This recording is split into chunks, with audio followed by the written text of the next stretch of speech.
Just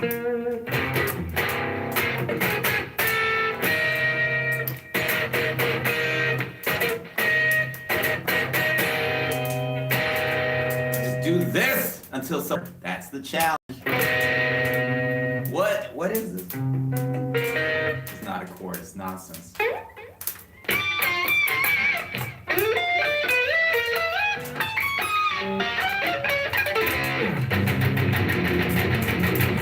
Here's my guitar challenge.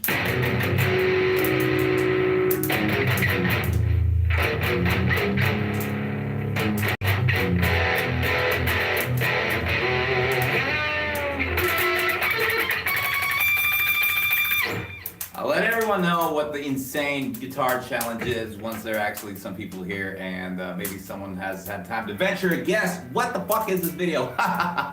Let me tell you soon. In a bit. Actually, I could open up the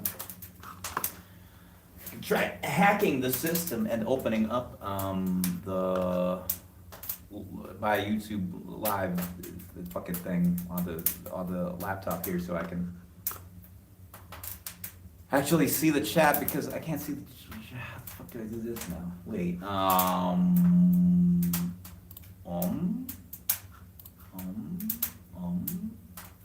Wait, I did this once before.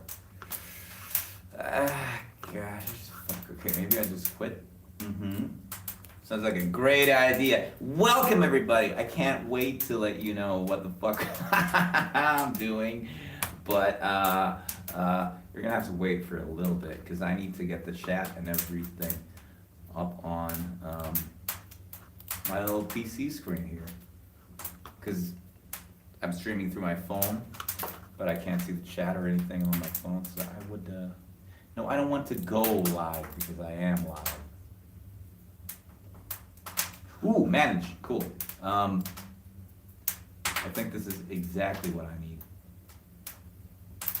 Yeah, it is. Hang on, I'll mute that. Fuck yeah, this is perfect. Now I see the chat and everything. Anyway, there's 4 people in the, I was gonna say 4 guys, but I don't know, maybe you're all not guys. Maybe there's 1 dog in here, a couple birds, and then there's probably 1 guy. So it's 1 guy and a few creatures. I'm gonna wait for some more creatures to show up, and then we're gonna get into the meat of this video, or this live stream, or whatever you wanna call it, because this is dumb. It's probably a sausage party here. It should be, because if you look over yonder, that's where you stick sausages, right? If you're finished, which I am, but I don't have any sausages right now. Let's just, while I'm waiting for more people to show up, maybe I'll just jam. I think the boy wants to jam. Remember Lars when he said, I think the boy wants to jam? He was actually talking about me.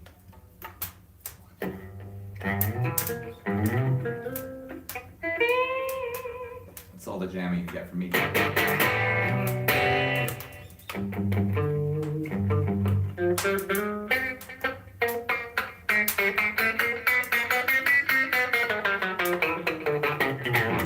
Hey, Muhammad Shamik Baza, that's your name, and I pronounced it 100% correctly.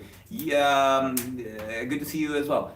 I do not know how to play the intro to Dawkins Christ by Refuses. Is it Refuses? I can look it up right now though and see if I can play it, if it is in standard tuning, okay? While we're getting warmed up for the actual guitar challenge that I made up for myself and that we're all gonna enjoy in a bit. Sure, let me check out what you're talking about here. Dawkins Christ, I mean, good song name. It's probably referring to Richard Dawkins, right? It's a little bit of nice irony in there. Let's look up Dawkins Christ.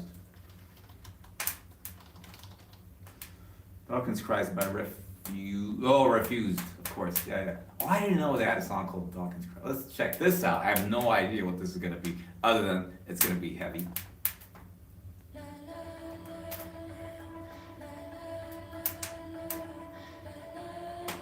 I can play this.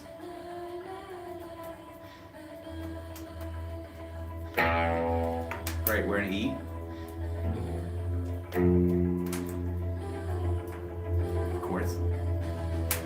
right, well, so far, okay, you asked me to play the intro to Dawkins Christ. Well, this is the intro, right? And we're doing a pretty sort of predictable thing where we're in E, and then we go up to F.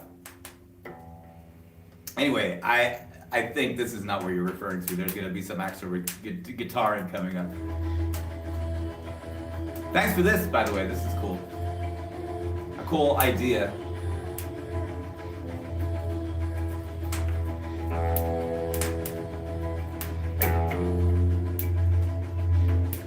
All right.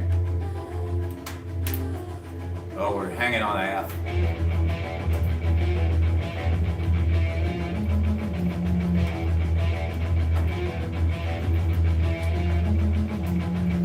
Okay, my dear friend, who suggested this, or asked if I can play this. I can tell you this much: I heard that riff 1.5 times, and I think I can safely say that yes, I can play it. Sorry, I failed already. No way.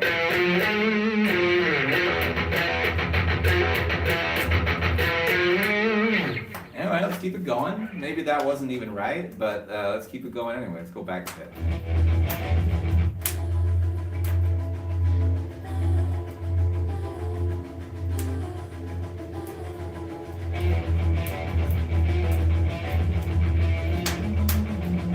I was sort of nailing it.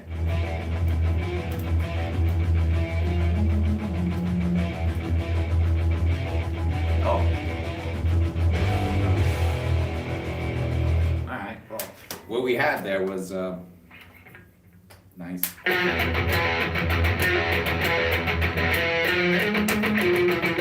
Something like that. Yeah, oh, then it did a double EE on the 12th fret instead of the FE. And we did an EE. Something down the minor scale, I think. Hey, by the way, Infernal Hate, that's the best reaction because, you know, I rebranded my channel a few years ago to, it's not Finno anymore, it's my name. And I love the fact that it says a notification like, Franz Auto is going live to people who are like, what the fuck is this? Like it's a spam mail or something, but no, it's just me. Nice to hear your, looking at Mike. What covers of mine are you looking at or listening to in the gym? Let me guess. Probably some shitty old rap that I did in like 09. Probably like my old Busta Rhymes cover where I was, you know, doing all the N bombs as crackers or something. Jesus Christ. Wow, fuck. I have so many cringy fucking covers that I've just hidden like 15 years ago. Why am I spilling the beans? Oh, you're saying it's close? Huh? That got good enough? Okay, fine. Fucking guy. Let me just nail it then. Okay, hang on.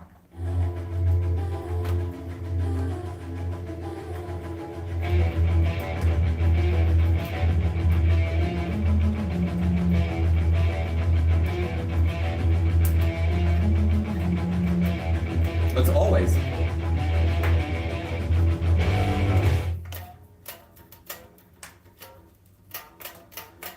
And now my question is, what happened to my guitar? Why can't it?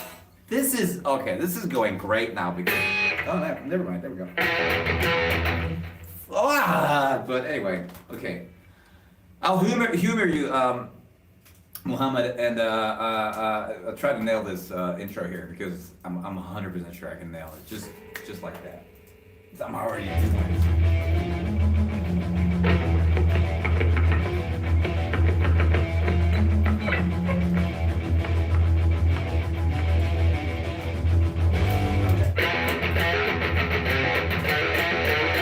We got that.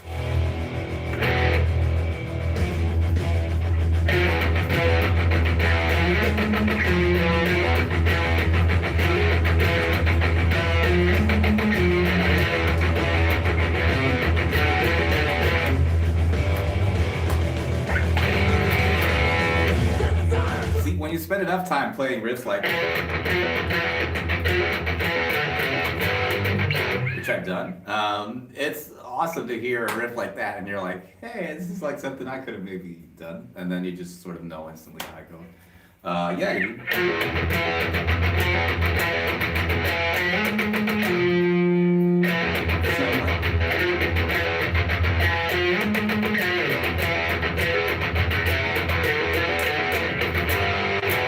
It was something like that. It was pretty close for me for hearing it for the first time ever. Anyway, okay, there's a bunch of you guys in here now, and the title of this video is sort of a little facetious, maybe. I just, within an hour or so, I uploaded a Primus drum cover. Because those of you who are Primus fans, by the way, if you're Primus fans, let me know. Because this video is going to be very Primus related, highly Primus related. So Primus drummer Tim Herb Alexander, he quit the band, and now they're auditioning, you know, whomever to go to come play for the band. And I was like, yeah, cool excuse for me to do a Primus drum cover. So I did a Jerry Was a Race Car Driver cover. I just uploaded. Don't watch it now because you're watching this. So yeah, I did that, and then I just had the thought, because okay, we all know Les is a great bass player, right? We all know that they have great drummers. They've had Brain, they've had Herb Alexander. Jay Lane was freaking great when he filled in, so to speak, even though he was OG. But what the fuck is going on with Larry Lalonde's guitar parts? And thus, that's the meat of this video, is me. You tell me which Primus song I should go try to figure out on guitar. Because look, the bass parts I can understand. Les either uses a 4-string or then he uses the 5-string. Sometimes they have like some weird fucking crazy 6-string or something. Fretless stuff. And I can, even though I can't play most of his bass playing, I can play some of his stuff. I can always hear what he's doing, right? Les. But Larry Lalonde, most of the time when I hear a lot of his guitar parts, sometimes I hear, oh, he's doing like a, right? But most of the times it's just, what the fuck is he doing? So I will now spend a while and try to figure out some of Larry's insanest guitar parts. Now, if you guys are well versed in Primus, you probably already know some songs that you should toss my way for this. If not, I'm just gonna start going through them like from memory, because yeah, I've never attempted to play Primus on guitar, because it's always been like, why would I ever do that? Because he's nuts. I mean, Larry's nuts, right? You get the bass parts and he's like, yeah, I'm being cool. And you play the drum parts and you're like, yeah, I'm cool. No one will ever feel cool playing Larry's guitar parts. You're just gonna feel weird. But for the sake of this video, and to start it off, I did do some research into one of my favorite Primus songs, Groundhog's Day. And I think while you're thinking about or looking into, hey, how are you gonna fuck my evening up by ruining this video by telling me to figure out a Primus guitar part, which is insane and impossible to figure out, I'm gonna play Groundhog's Day, meanwhile.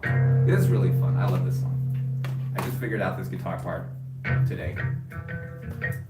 It starts with a little... We're in C. Nothing crazy yet. And then we do this thing. Not that. The song is so chill.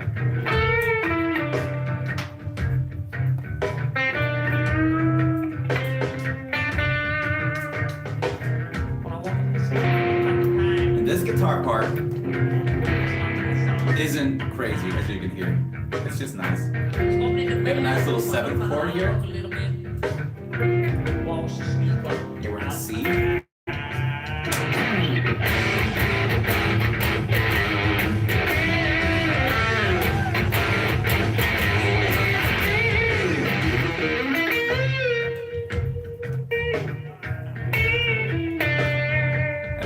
We're going into some weird stuff there, but it's nothing like you've never heard before.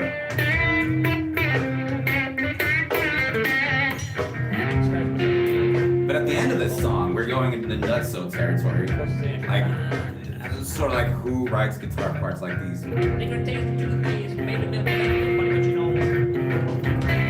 Stay too satisfied. And then we go to an A thing.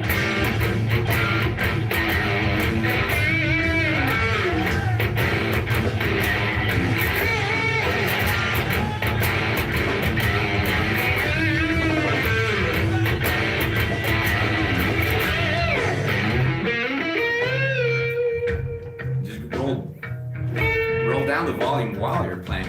Because that's how he did it. I'm pretty sure.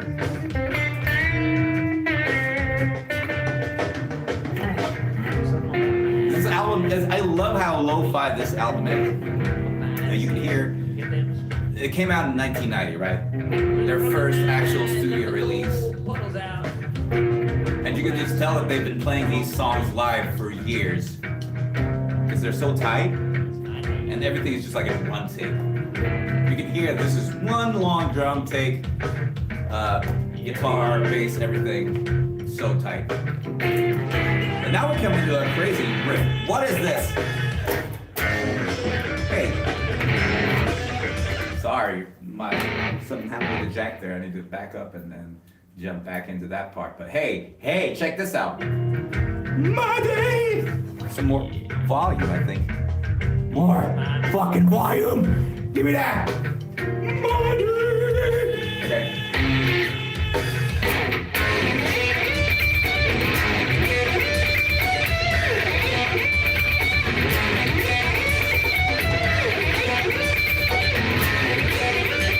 I love this.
Unacceptable. Let's look at that solo. So he starts off going. I think he's doing it.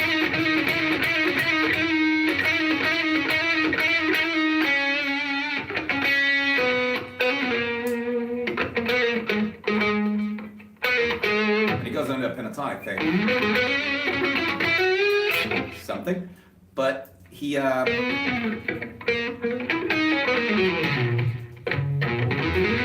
right, so he's in C sharp. Yeah, he's in C sharp pentatonic, minor pentatonic, but then he also goes into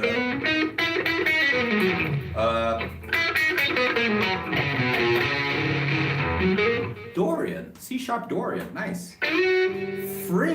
Freak, man, very underrated mode, Dorian.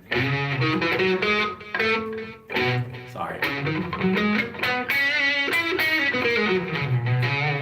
Fucking.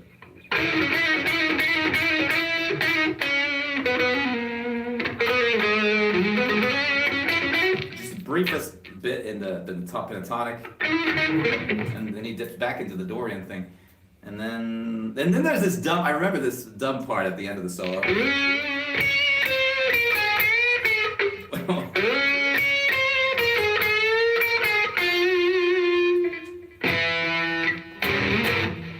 Right? It's so bad. Sorry, Larry, I love you, and you're the probably Larry Lalonde. For anyone just joining me, Larry Lalonde, guitar player in Primus, probably the best guitarist ever. The only guitarist that I know who plays stuff that I would never play because but I love it, right? He could easily play like me, and he can play like Larry Lalonde. But I can only play like me, but never like Larry Lalonde. He's an enigma. But anyway, that little bit there, it's pretty bad because Les is doing like a minor bass line. Dun, dun.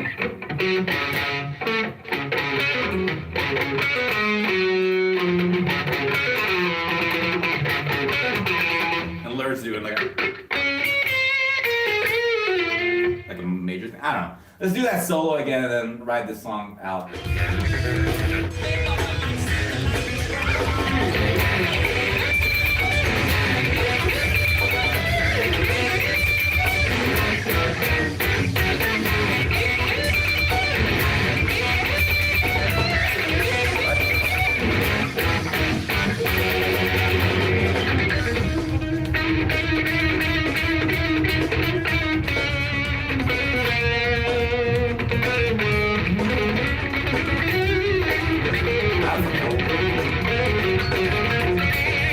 I know this.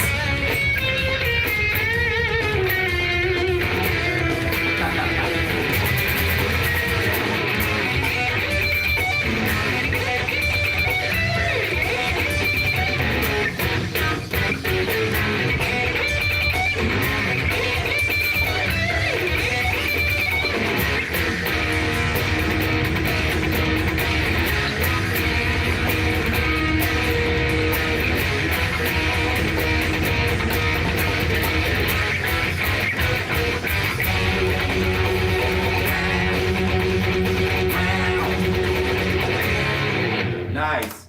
Bob Duck here. What's up, guys? Wait, what does this mouse go to? Oh, all right. I have too many devices here now. This is insane. Frick, man. Damn, there we go.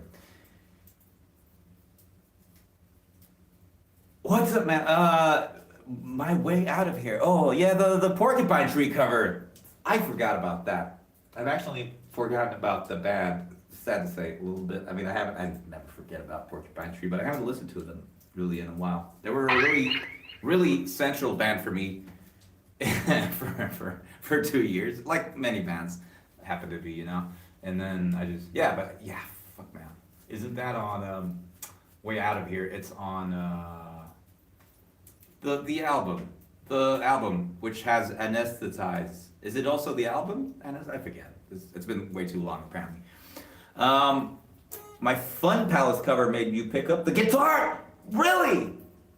That's awesome. Holy crap. Pete, let me get back to you, okay? Let's do a little quick dive into the Fun Palace solo. Okay, we can actually do it right now. Teletone is great. Yeah, I just have some like shitty tone. This tone that I have now from my Pod X3 Lite is dialed in for my Les Paul, but it sort of works for the Tele as well. The Tele is just great. It's so nice. The kitties are freaking great. They're actually sleeping upstairs. Fear of a Blank Planet. Sorry, that's the album. I think isn't the live album called Anesthetize maybe? But anyway, Pete, you listening? Drop me a comment in the chat and we'll go into the Fun Palace guitar solo. But meanwhile, while I'm waiting for Pete, let's just go into fucking just check out like some of Laura Lalonde's insanity. I'll pick a random track. Fucking maybe, I don't know. Let's go to Caesar Cheese. Sergeant Baker, why not? Starts off with the upright bass thing. I can play this on the bass.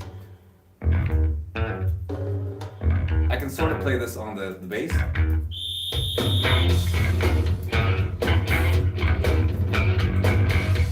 Oh, it's actually pretty much the same thing on the guitar as well. But the problem with figuring out Primus on guitar is oftentimes the guitar is so quiet in the mix that you can't really tell what's going on. hey, what about, I think the quintessential guitar song, Primus-wise, is this one. Because crap, this one has freaking great guitar parts. Of course, it's also the song that everyone knows. Pardon me, I need to get parched, unparched.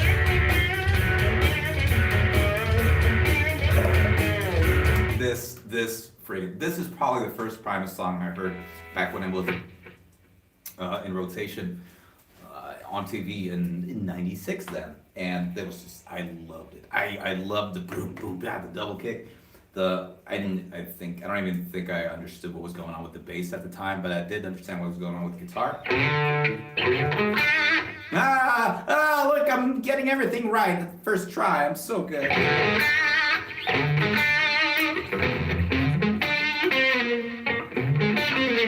Hang on.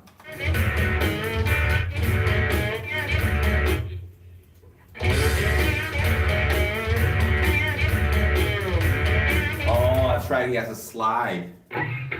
He has the slide on the sum finger. But I can pick out the notes. We're in D.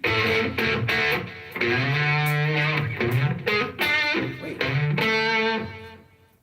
I want to say because it's Primus and it's Laura Lalonde that he's doing a flat fifth, flat five there.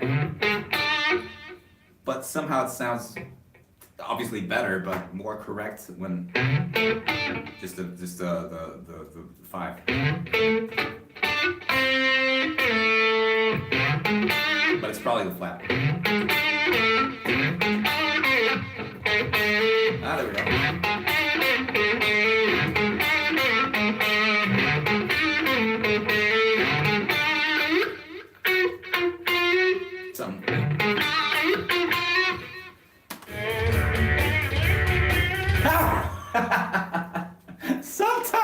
Sometimes I'm really good at just picking up stuff like this.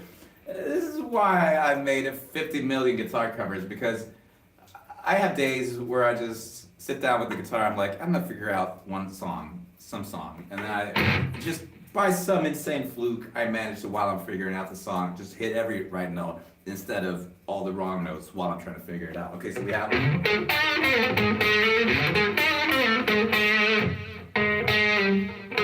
I actually want to do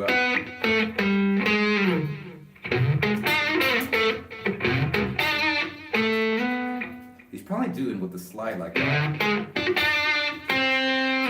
Is he nuts?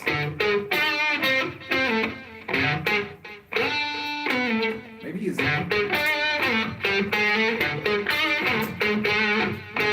Because I hear a. And you can't do that if you're playing that note on this string.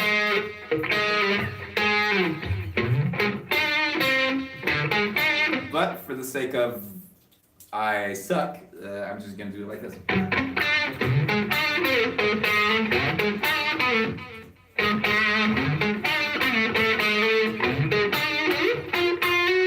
Wasn't that it? Let's play along to the song. 2, 3, 4.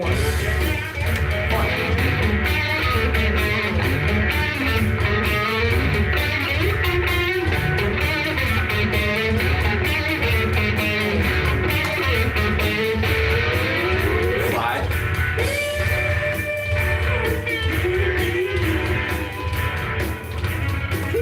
Is he doing that? Yeah, he's playing that with the guitar as well.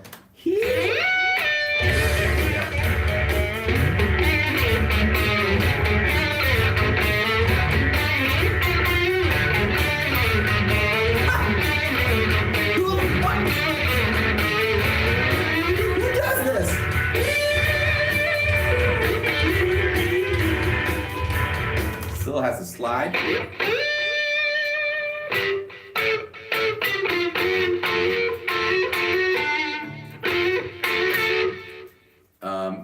Which I don't have a slide, obviously. Since I don't have a slide, I want to play like this. But with the slide, maybe he's doing like a, I don't know if you can even do that. I've never played with a slide properly.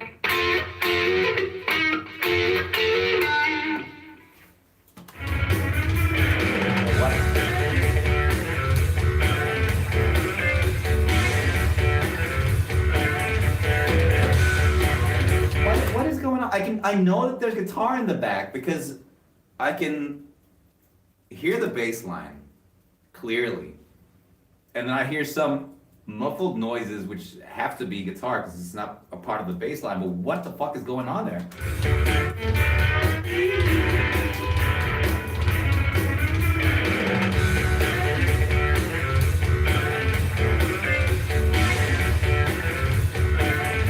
What? Sounds like the voice, it sounds like the guitar's voice is breaking. So we're probably just right in the open D string.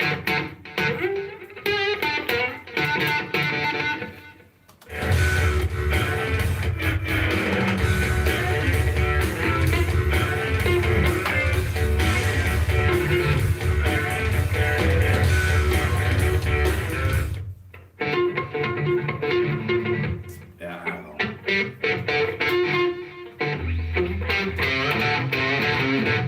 I can grab the bass from over there and play the bass line flawlessly because I'm so good and I can play the bass line flawlessly. I can't, but I mean, I know the notes. I can pretend that this is the bass and this is how the bass line goes.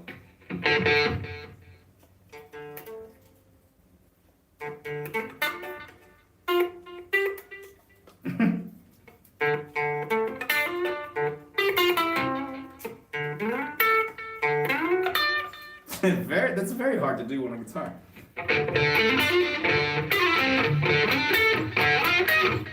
So this is the bass line on guitar.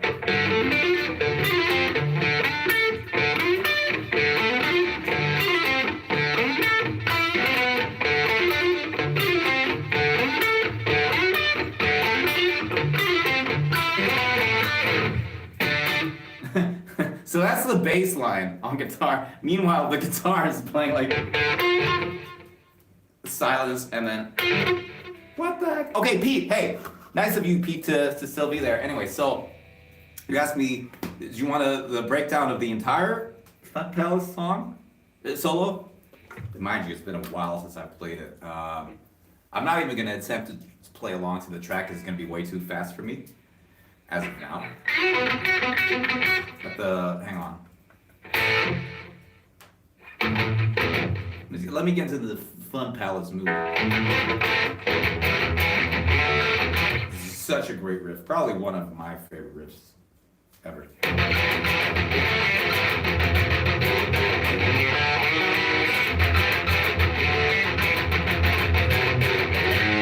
No way.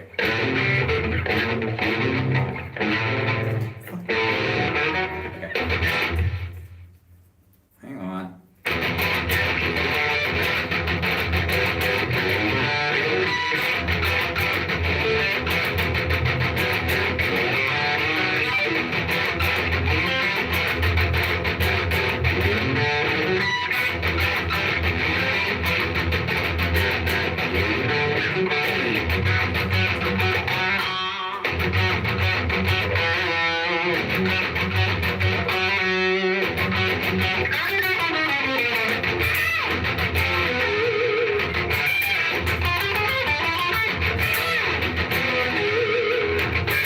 Right?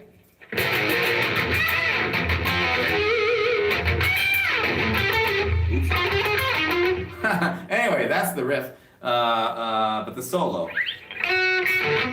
Fuck me.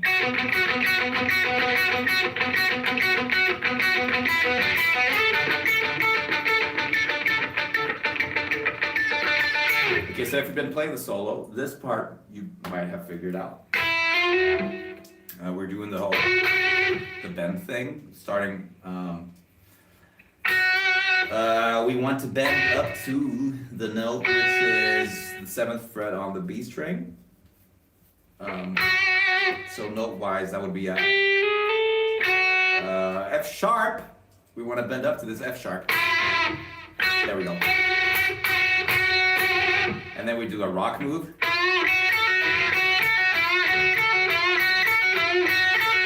And then, as I said, if you play guitar, you probably figured this part out, right?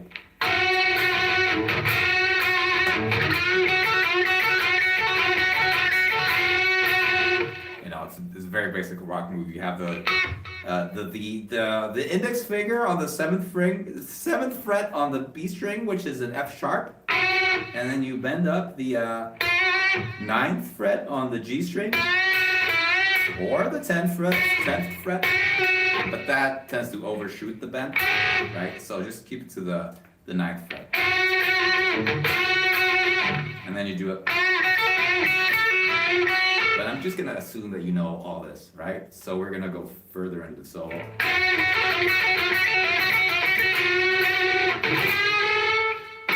Hang on.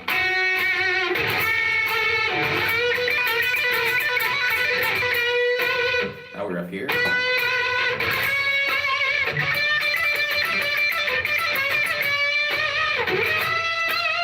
And then we end up way up here.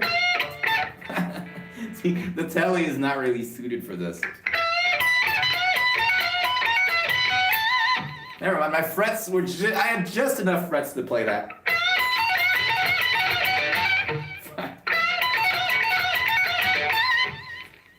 Anyways, that's the easy part of the solo, right? Or Pete, are you confused by this part, or do you want me to go onto the shreddy part of the solo, or tell me? The stream is yours now, Pete. Do you want me to break that part down or go into the next section? Let me know. Meanwhile, I'll play that riff because it's good. Yeah, the next part. Okay, so hang on.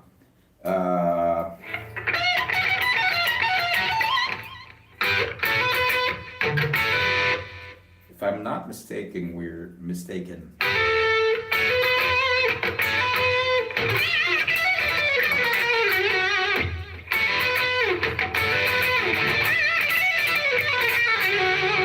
That part. Okay, we got that part.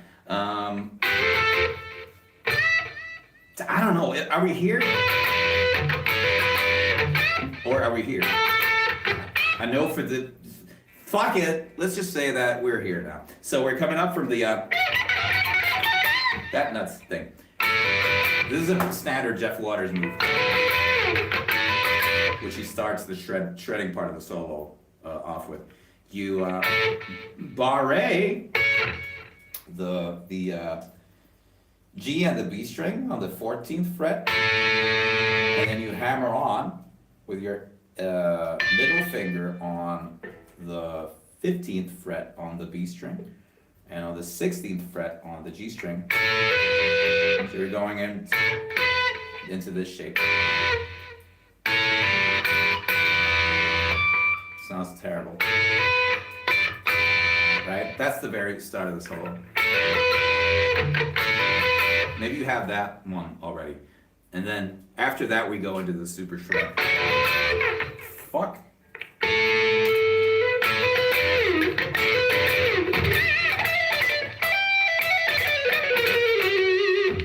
That part, it's actually not tough to figure out because the notes are so distinct. I'm gonna play it slow.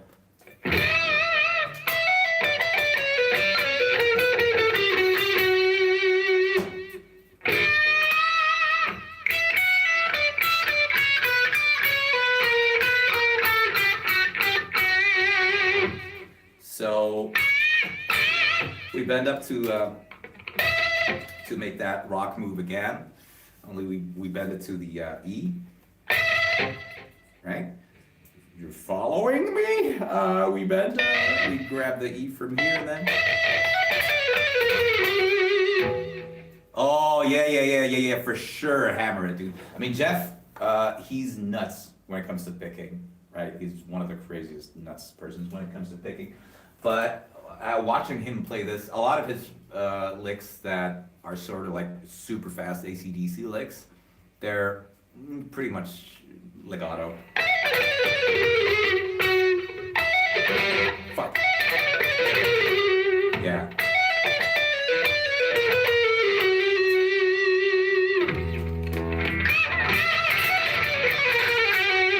And then just depending on how comfortable or how practiced you are in legato stuff, then that's either going to be easier for you or harder for you than just straight picking them. Because when I started playing guitar, I gave up on picking real fast. Or like I did the whole rhythm picking thing for sure. that whole thing, I got that down. But as far as, you know, picking fast stuff lead-wise, fuck no. I'd always just like,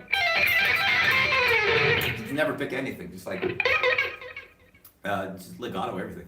And then, for sure, then at a later age, as I've grown up, I've, you know, come to realize that I wish I'd spend more time doing those types of things, but I didn't. But anyway, so that's the part of this solo. And then from that we go into another very legato. Actually, I don't remember that entire lick, but it's essentially another very hammer-on thing.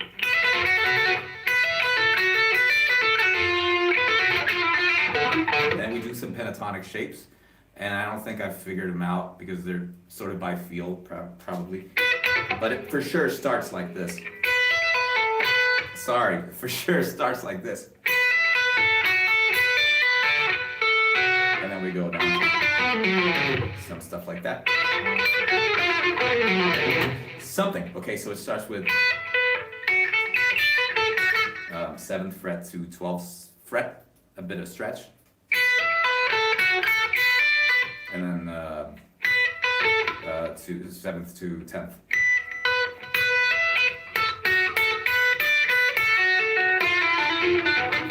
And then we do a blues move, super fast, so it's not picked either.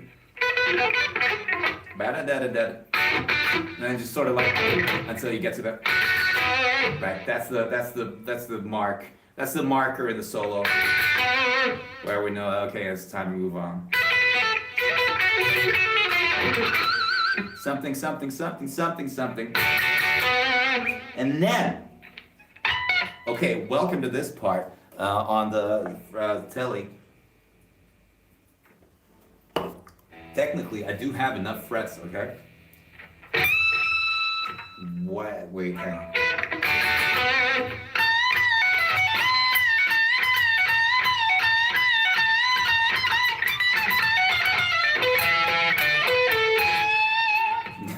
So that's that lick.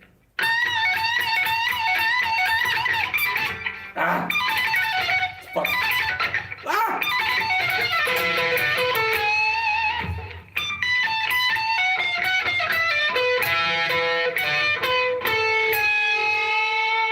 Just straight blues, super fast.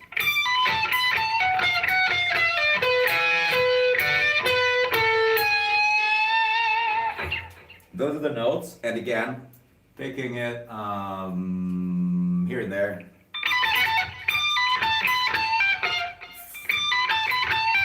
What?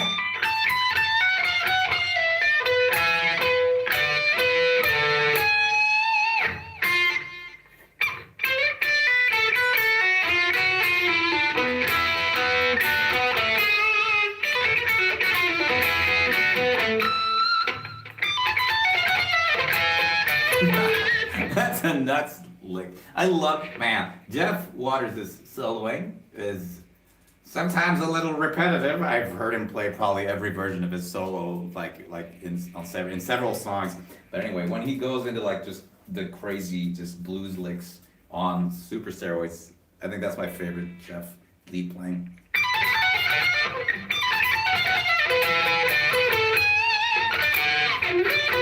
Oops, and then we go into no.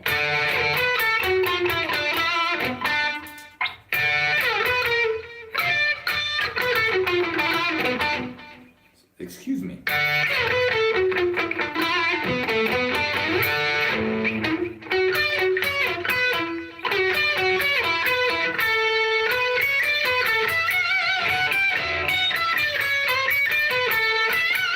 Right, that's the ending.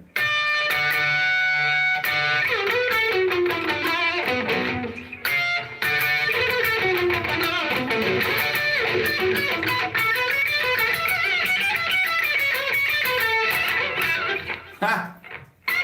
And then the contrasting there to what we've just been playing, pick everything at the end there. Just like really dig into those fucking. What? Oh.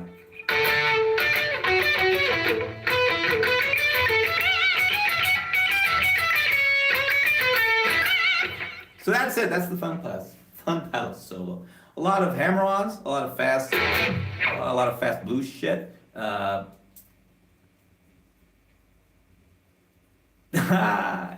dude. Wait, did I ever use my Annihilator guitar for my Annihilator covers? I forget. I honestly forget. Yeah. On the Fun Palace cover, that was for sure the V. I sold it a year ago. You know, it wasn't really my thing after all. It was a great guitar. I mean, for the cost, super good guitar. But I sold it. I pawned it in, and you know, pawned 2 guitars in for the black. What the fuck are you? LTD Les Paul, right? I really like that. And of course, you know, it's a V, so it's uncomfortable, and then you gotta, it's the whole, you know, the hassle to play with it. But I mean, the components wise, great guitar, no complaints. Of course, because the jack is in a place where if you sit with it like this, it's gonna get rubbed, and it's gonna get like messed with and jangled around for sure. I ended up like, you know, disconnecting some of the cables in there while I was playing the guitar over time, and I had to get it fixed. So it was really just out of commission for a long time, and then I got it fixed, and by that time I'd gotten into sort of my Fenders, the Mustang Special, and then this Tele, and I wasn't like really into like just having a heavy rock and roll guitar just for the sake of it, because I fell so hard for these classic ones. But yeah, great guitar, great stuff to play on it. Man, there's another. Hey, speaking of Jeff.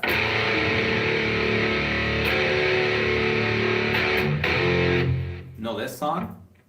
First in the chat to tell me what song is this wins the prize, and the prize is that I'm gonna toss another couple of logs on the fire there.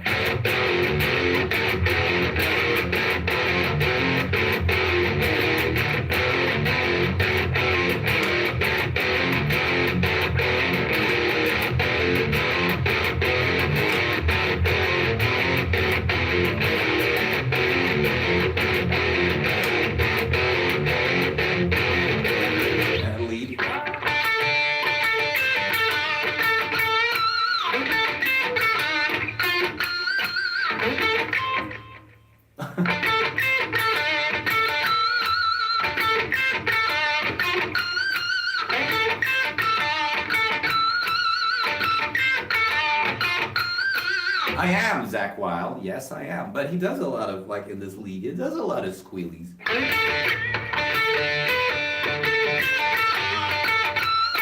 It's not, of course, Zach Wilde, it's Jeff Waters, Annihilator.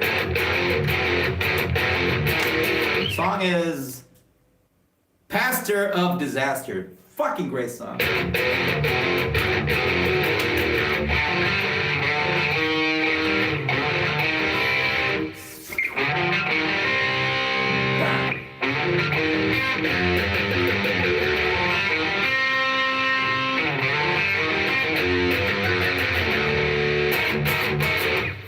Let's play that one, right? Has any of you ever heard that song before? That song kicks ass. It's Annihilator. It's from the album Refresh the Demon. It's called Pastor of Disaster. What a great title for a great song. Anyway, here it is. Here it is. Yeah! Stick this in your pipe or whatever.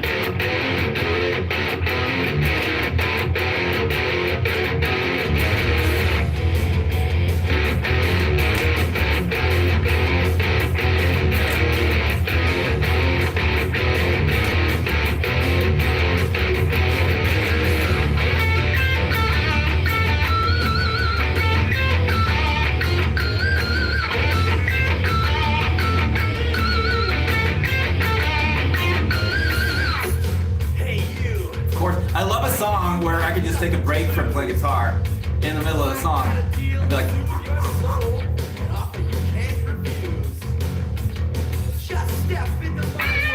we had a bend thing going on, and then the flat three, flat third bend coming on later on. Spoilers, not yet though.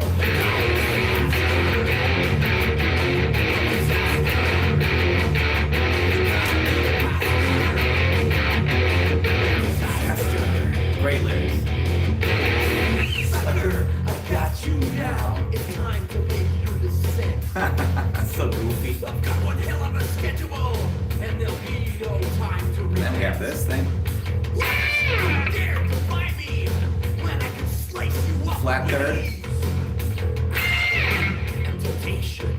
So get down on your fucking knees.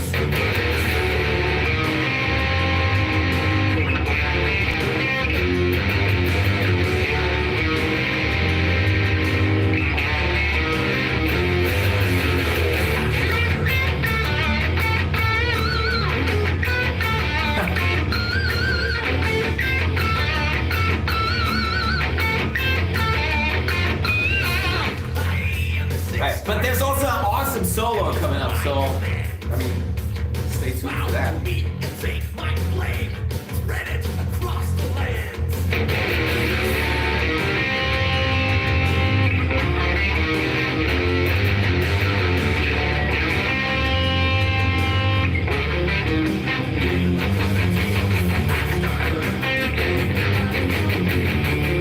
Converge, great idea.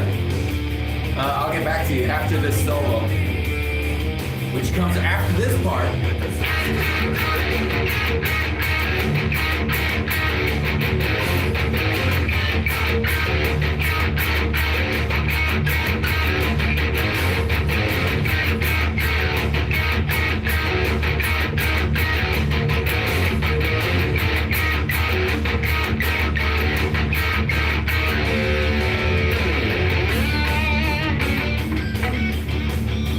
Refresher, quick refresher.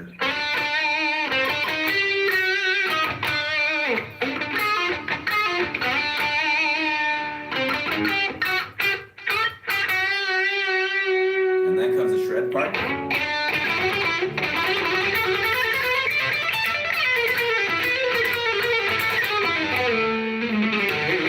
Enjoy, that's the solo. I'm not going to be able to play it with the song, so.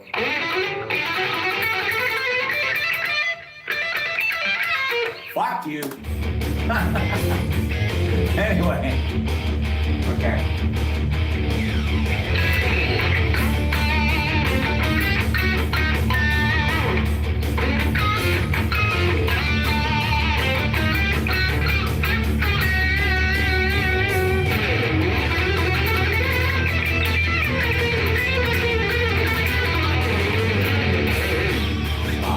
Slop fest. Anyway.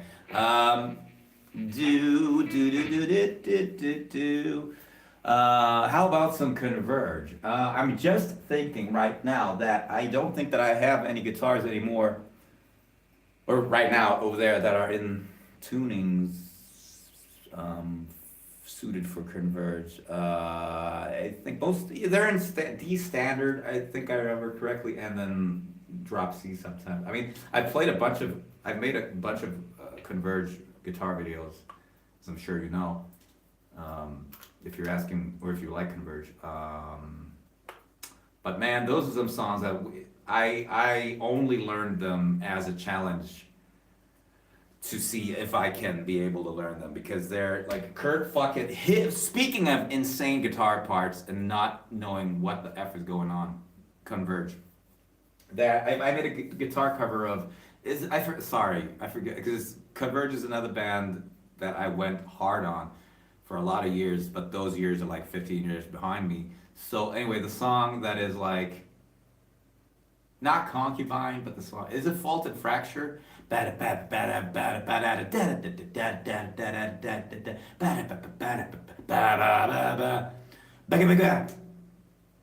No, wait, that's fucking Concubine, right? Anyway, what the fuck is the song? I made a guitar cover of it, and it's nuts. And then Thaw is another song of which I'm really proud that I was able to figure out what the heck is going on guitar-wise in that song, and then I made a cover of it. But those are all in drop C, and I don't have any stuff in drop C. And yeah, as I was saying, those Converge songs are sort of like once I learned them to the point of being able to record a cover of them, I never played them again. It's just flushed my brain, because they're not songs that I would sit and just play for my enjoyment. Maybe some, I don't know, or maybe stuff on Axe to Fall was like fun to jam, like well, Dark Horse, but Reap What You Sow. But again, Reap What You Sow is in D standard, and I'm just in E, so.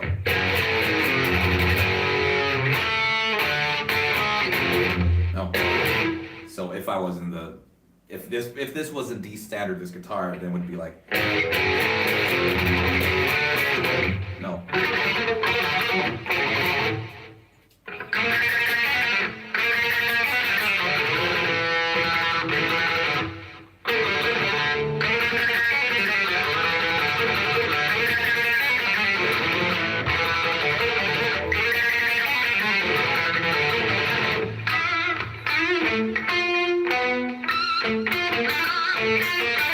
This whole song and dance.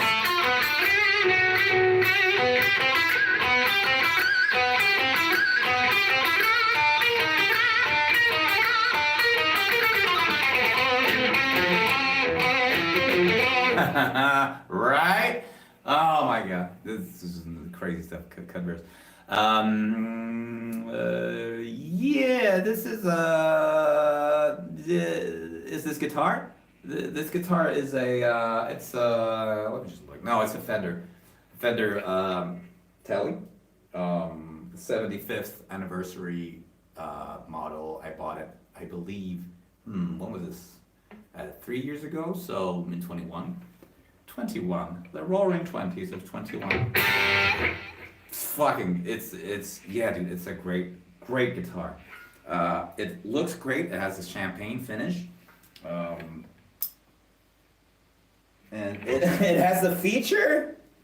This is not a bug. It's a feature. It just happened when I turned my telly around like this. See this on the pickup selector here, this little plastic knob, it will come off. I actually like lost it, I think during the first month of owning this guitar, and then it showed up when we moved like 2.5 years ago. I was like, yeah, let me stick it back in there. And it sucks. It's easier to just like change pickups without it. But you know, since I'm so proud of actually still having it and it not being just lost, that I'll just stick it on there anyway. But yeah. Super great guitar. The twang is out of the world, of this world.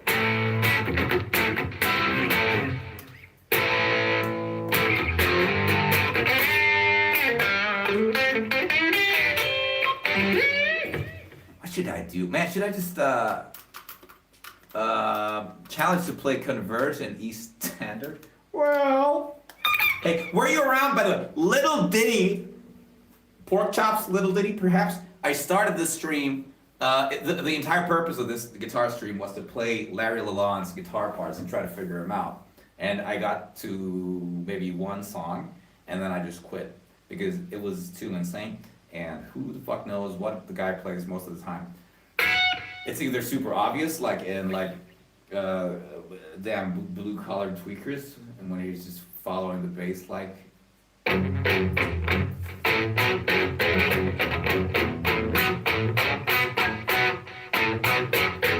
Right, we either have that from Larry Lalonde, or we have.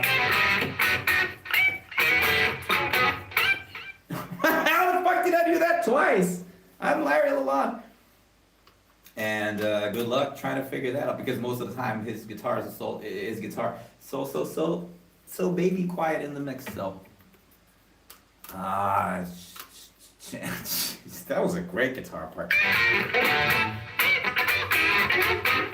That doesn't count because I was looking at what I was doing, but yeah. Yeah. Chamberlain snare. It's over there. It's not tuned to Chamberlain sound right now, though. I have a very, very different type of snare head on it now. It's a little expensive. I don't really like it. I want to wear the head out because I paid for it.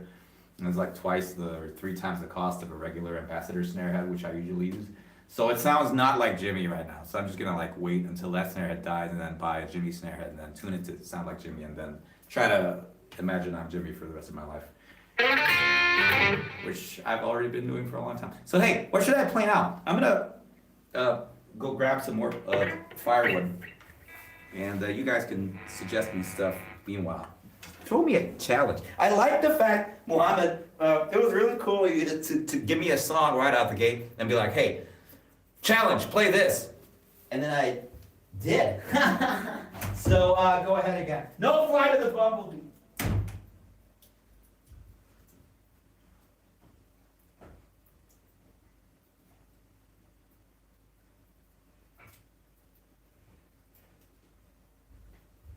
So the criteria for what you're allowed to suggest is I don't know if you don't know the tuning to the song, that's fine. We can figure it out. And you know most every music is an E standard unless we're like super metal stuff. But a lot of metal also is like an E standard, so it's fine.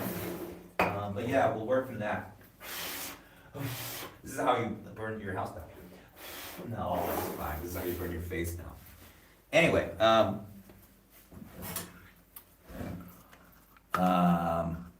where's this mouse thing now? There it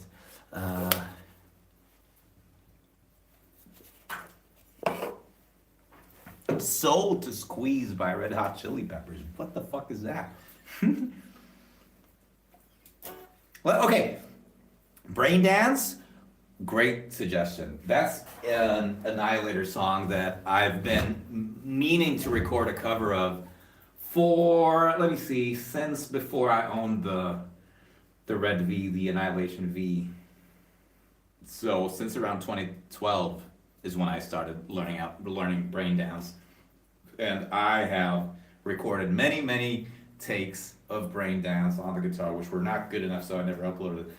I can play the song, but you know, yeah, sure, I'll go into Brain Dance in a bit. But now I'm interested in Soul to Squeeze by Red Hot Chili Peppers. What the fuck? Is it Frusciante or is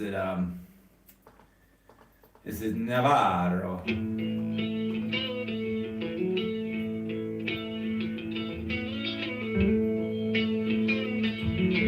That's cool. So I think that that's pretty much just like a repeating thing.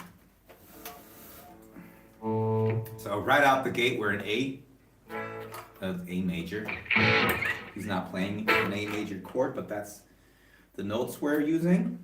I'm trying to dial it in the correct amount of, I don't know. Then he has a flanger, of course.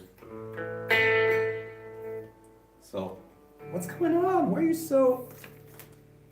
you so nasty now to me, volume? So that's the first. We have the classic fives and then the octave, okay, so, and then there was like a bear, so let's check it out.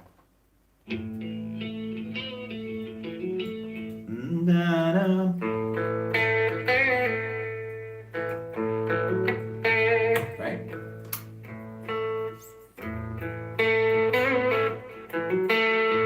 Is that it?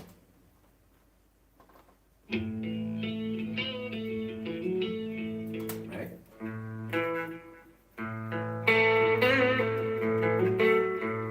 And then something. Ah, you dare.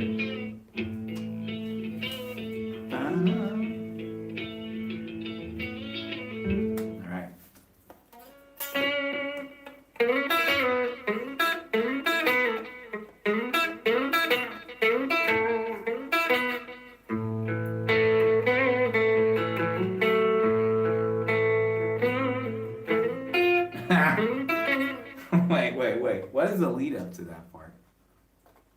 No, I don't want to click the artist. I know the artist. Jeez.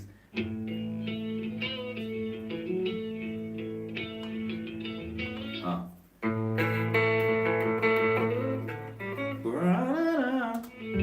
Okay.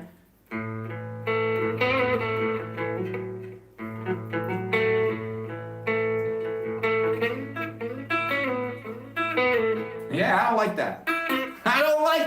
I don't like this move. Look, this is what's making it hard. Because it's not...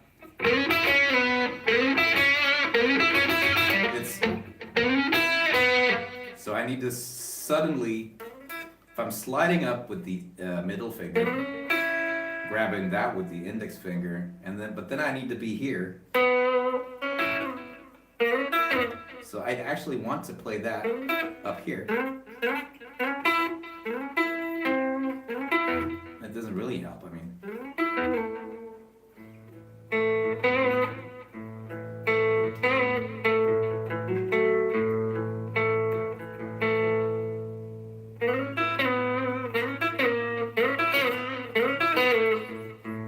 Maybe it's from up here. It's probably not. Oh, it's a bend. Oh my god, I'm so fucking stupid. It's like I've never played guitar in my life. Strings bend? Yeah, it's the classic. Oh my, I'm just ashamed right now. Wait, I think he's playing it like this. No, he's just doing that. Okay, so sorry, thank you.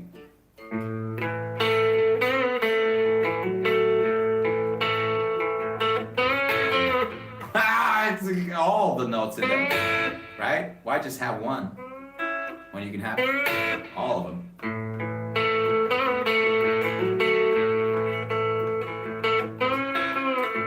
Not quite hit that.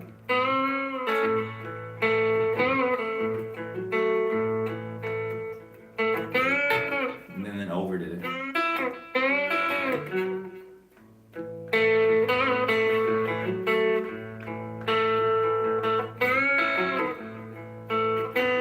Something like that. That was a nice little interlude. Thank you, man. Yeah. Damn, what's going on with this? What's going on with this? Oh, please. Maybe I hope it's the cable, not the guitar. That was a nice little mellow interlude.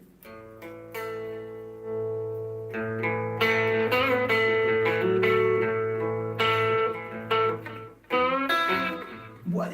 It's not hard. It's not. I don't know why I'm struggling with this.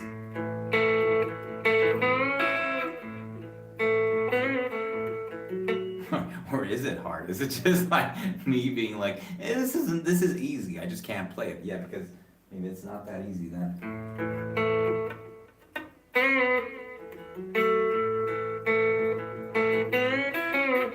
Yeah. Should probably look into this. Not band, not album. I know the album fine, except for this song. I mean, this is the classic, not even classic. This is the new classic Chili Peppers album, right? So I know a lot of songs on it, like every person who was born, before the year 1990. But yeah, it sounds like a chill song. But now we're going into nutso butso territory. Someone said brain dance. Hey you, brain dance, man. Are you still there? Because now we're gonna go into the brain dance.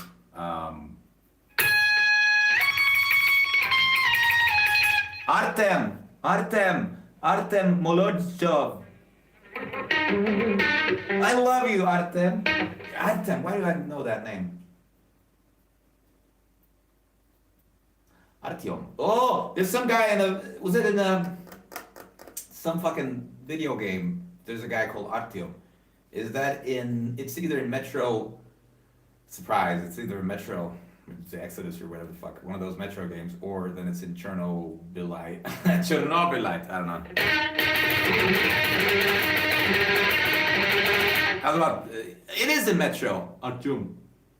Artyom. I don't know how the fuck you pronounce it. But check out this riff. I just made it up. Do you like this? You don't? Okay. Anyway, Artem. Here's what's it called? Brain dance. So we're gonna go back into Annihilator, and then actually I'll treat this as a little bit of a, I don't know, maybe no one does anything with this info, but just give me 1 sec to find the album. But maybe as I'm playing through the song, let's just look at the riffs and how insane they are, okay? I'm gonna use the re-kill version, just because of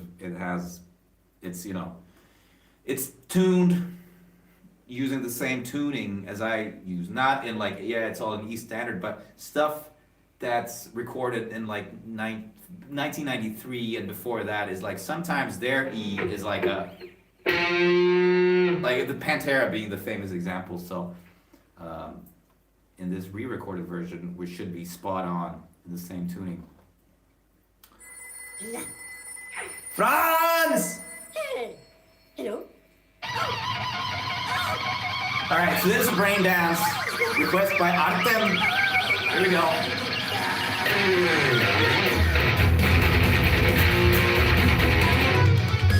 Fail immediately because I haven't played this in a long time and I remember. It goes like this. No. What the fuck?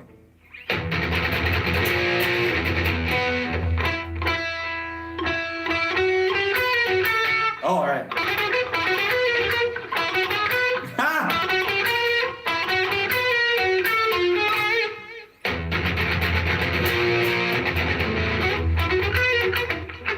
Fuck me. Then why did you do this?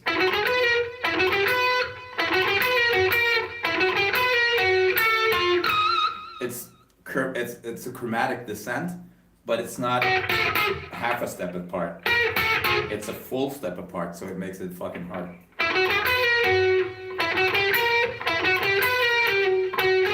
Anyway, I'm just gonna wing it. Let's go. Let's go! That's what YouTubers say now. Let's get into it. Let's go. It's your boy. Let's go. Let's get into it. Let's into it go. Yeah, that riff bit sounds like a Carrie King solo. Only it's harder to play and faster.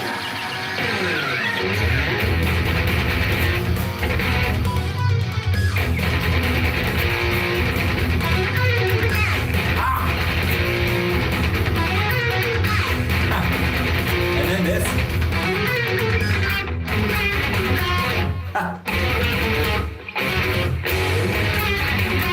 Fuck me.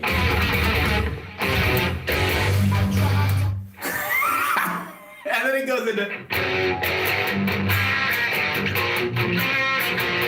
drum time. Okay, that thing there. After, okay, so first we have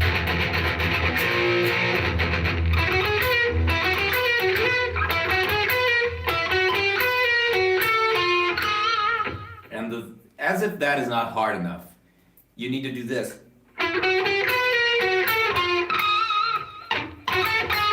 Just like double downstrokes, because you need to get that pinch harmonic.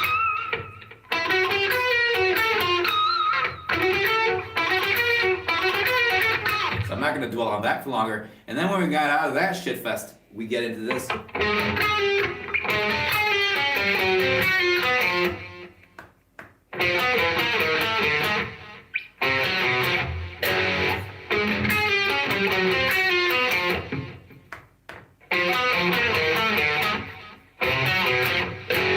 That was like 1% speed. Let's give that one more shot and then go forward in the song.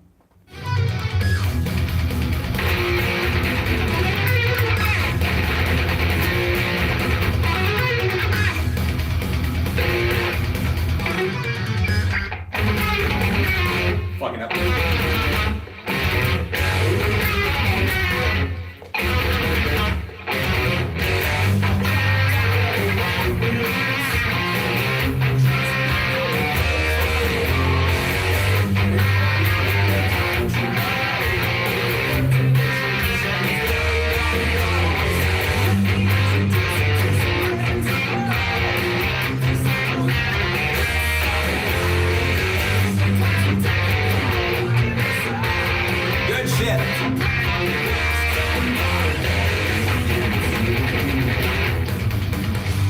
Refresher.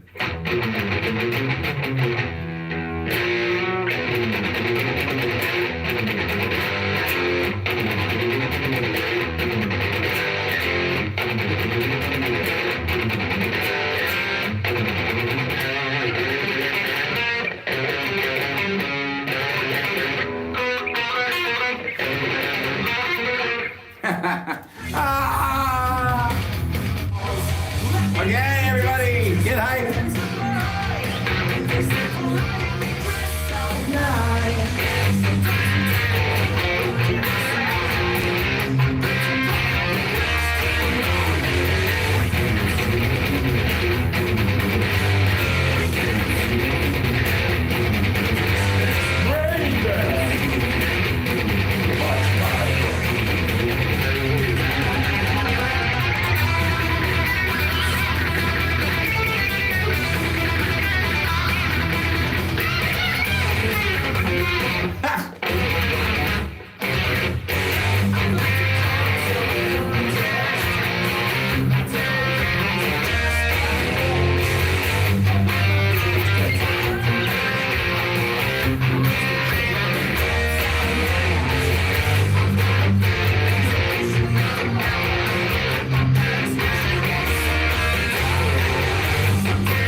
This is so fun. This is funny and fun. That whole bit. And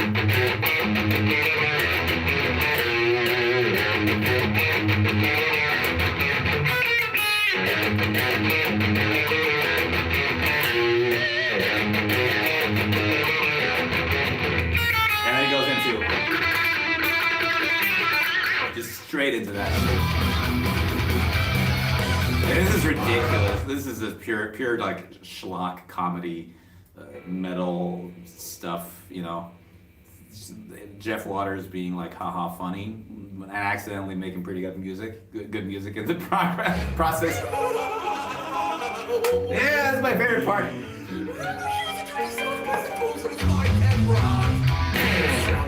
I'm not done. We're coming to the solo.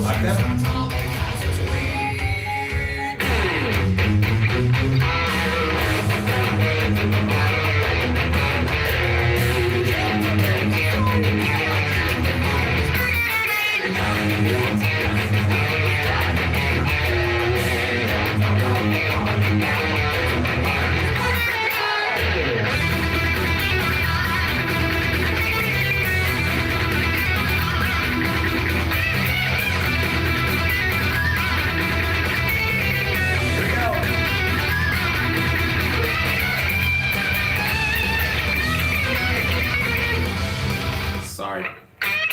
The solo goes like so. Oh.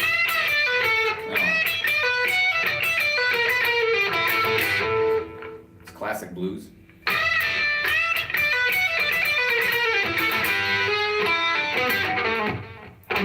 Then. Anyway, let's just wing it. Ba-ba-ba-ba-ba-dum.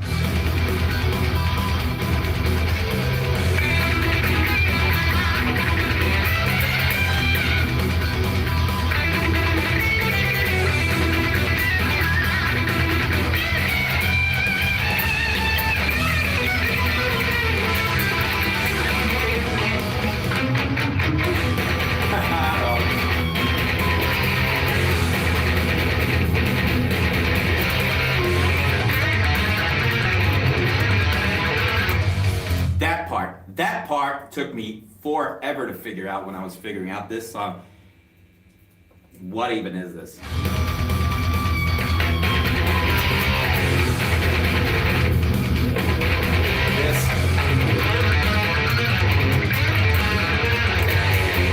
Played it sloppy, but this is how the part goes.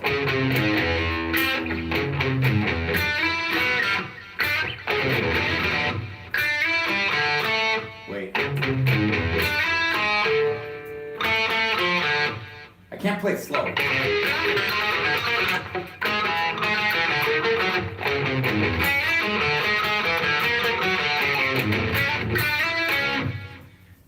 I'm gonna have to try it at speed.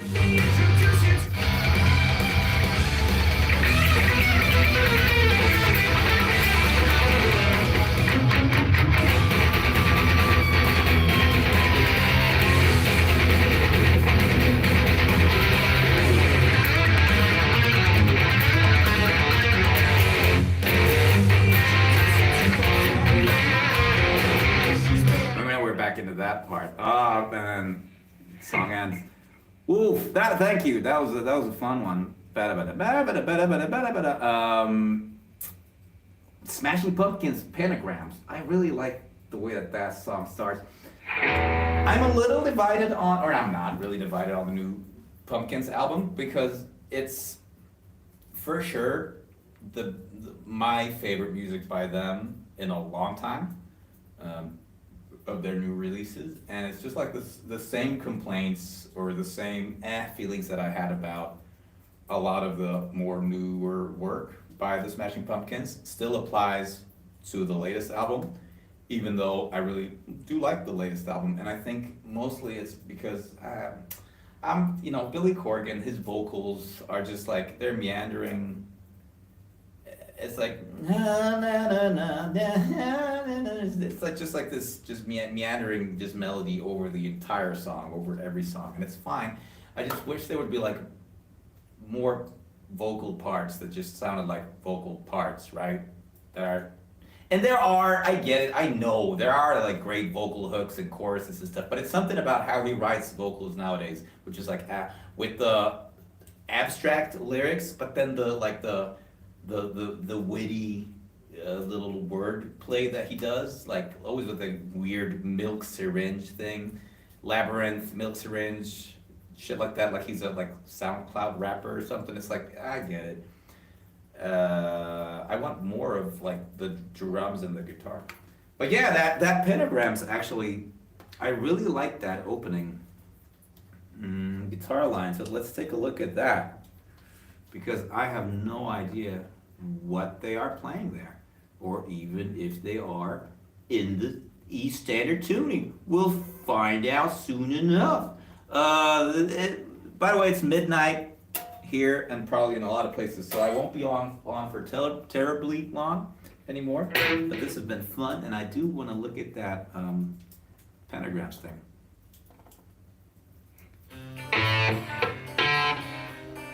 I'm shit out of luck because they're, I want to say a full step down, so they're in like D standard.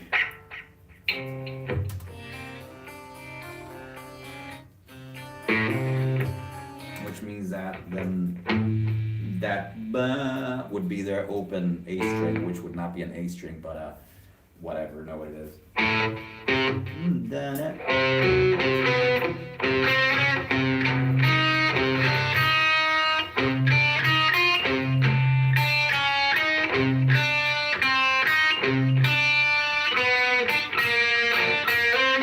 Because they're not playing it like this.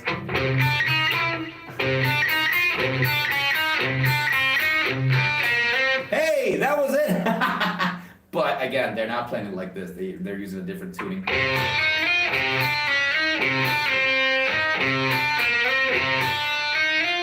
Something like that. Those are the right notes. Primus! Yeah!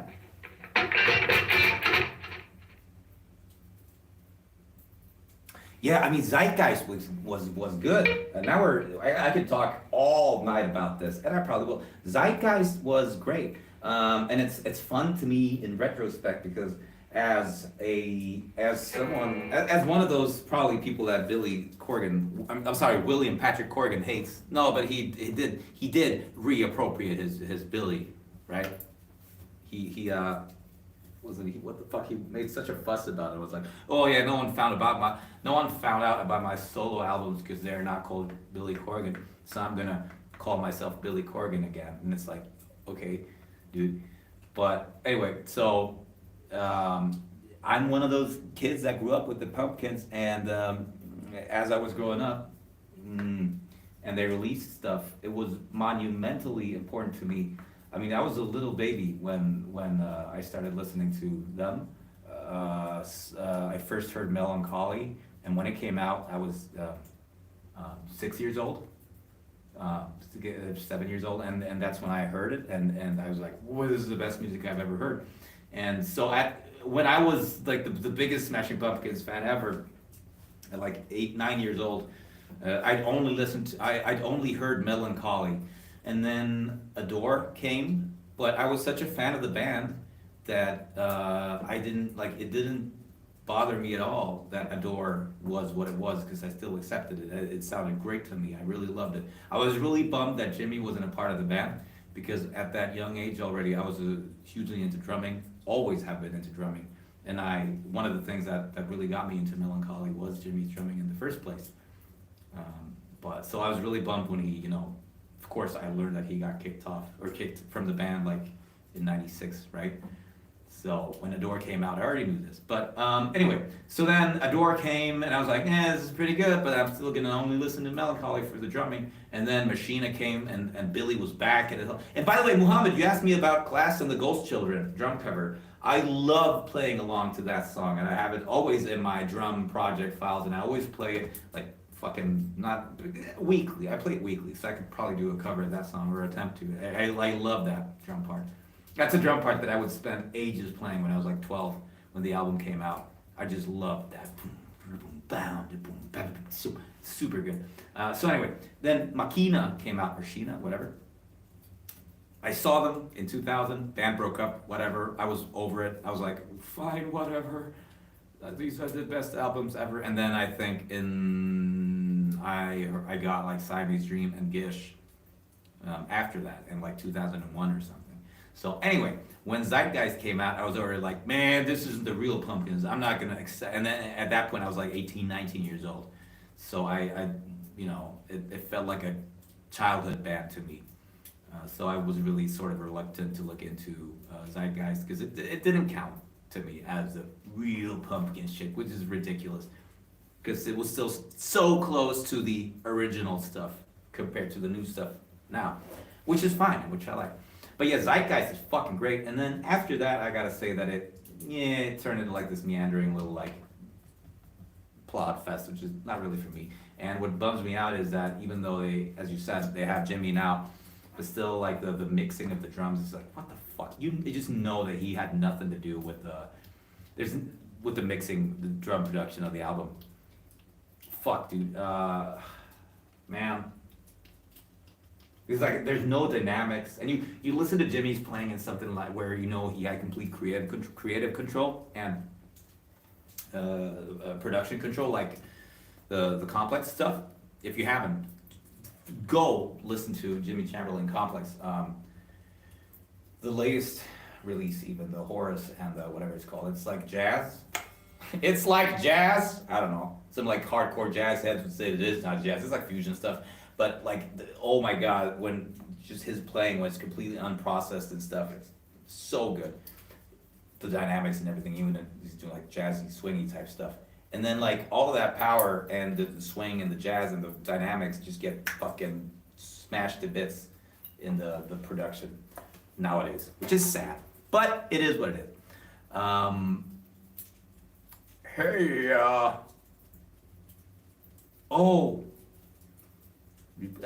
Pug is a great song. Yes, Pug was one of the songs that I really, really like looped when Adore came out. It was Ava Adore, of course, because it was the closest to like a good drum beat on the album. I loved when that the hi-hat loop comes in, and I've always had a keen ear for detail and audio and sound, because I was 9 when it came out, and I picked up on the fact that it's like a 2-bar loop, because the hi-hat, it's like that long, and then it loops, because it's always like the same. I can hear that it's the same exact audio file that repeats every 2 bars, because there's a bit of a difference in the way the hi-hat sounds when it's open, but it's always the same every 2 times it comes around. So Ava Adore and Pug, those were my favorite songs. Man, Pug is really good, actually. It's a very good, interesting song to cover.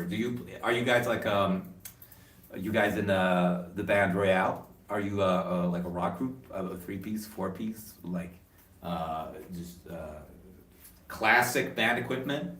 You know, because that song is not like it's on the album. It's not like a band song. It's like gothy, electronic-y stuff, which is really freaking good. Hey, but let's go back to Primus for sure.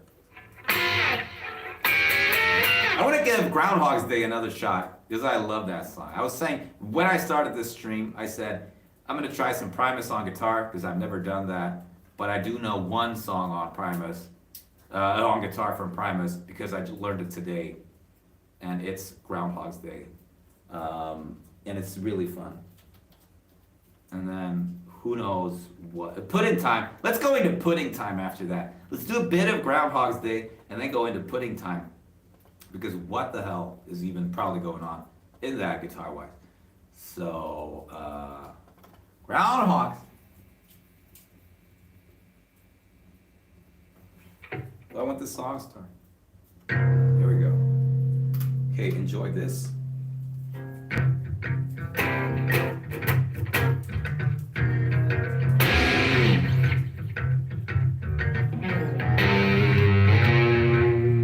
I love this song.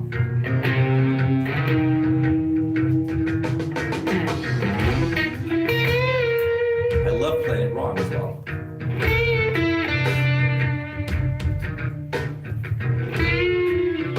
Unacceptable. Just trash. Just anyway, let's take it from the top.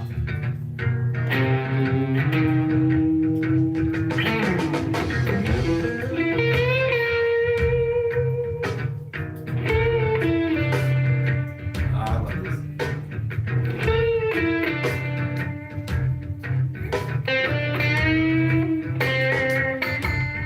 Going to the chord.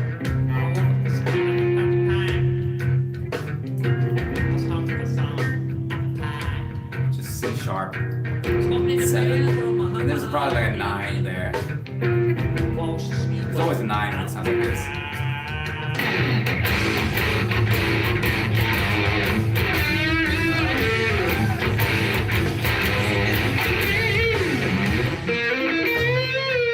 A little late.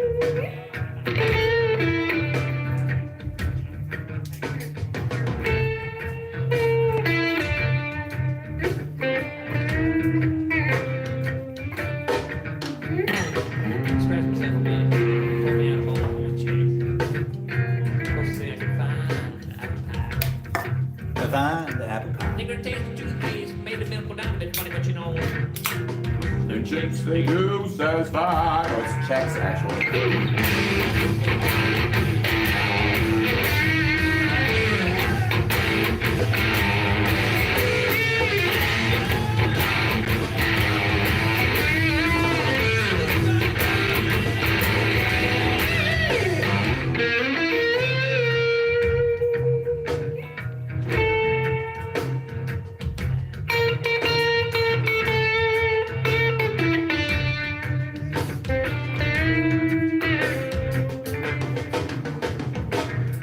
No pun. He was with them. He was in them. Chicago. Yes, like Mastodon meets Pumpkin. Cool. Mastodon meets Pumpkin. I'm intrigued.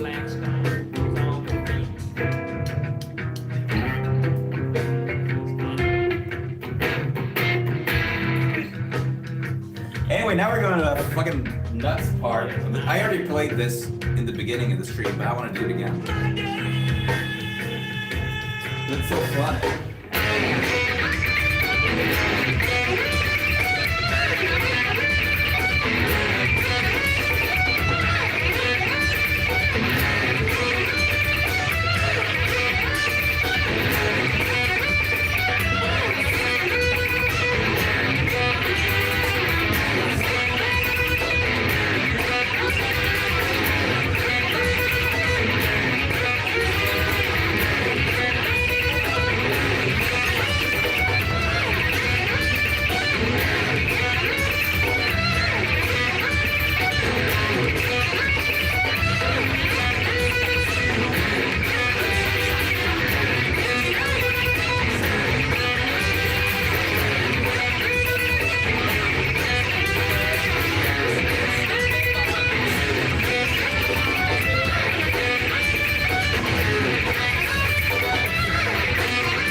Duck here. Speaking of music memories, man, you know what turned 20 years this year? Yeah, a lot of albums. Volume 3. But Primus, Hallucinogenetics, the DVD. I got that for my birthday.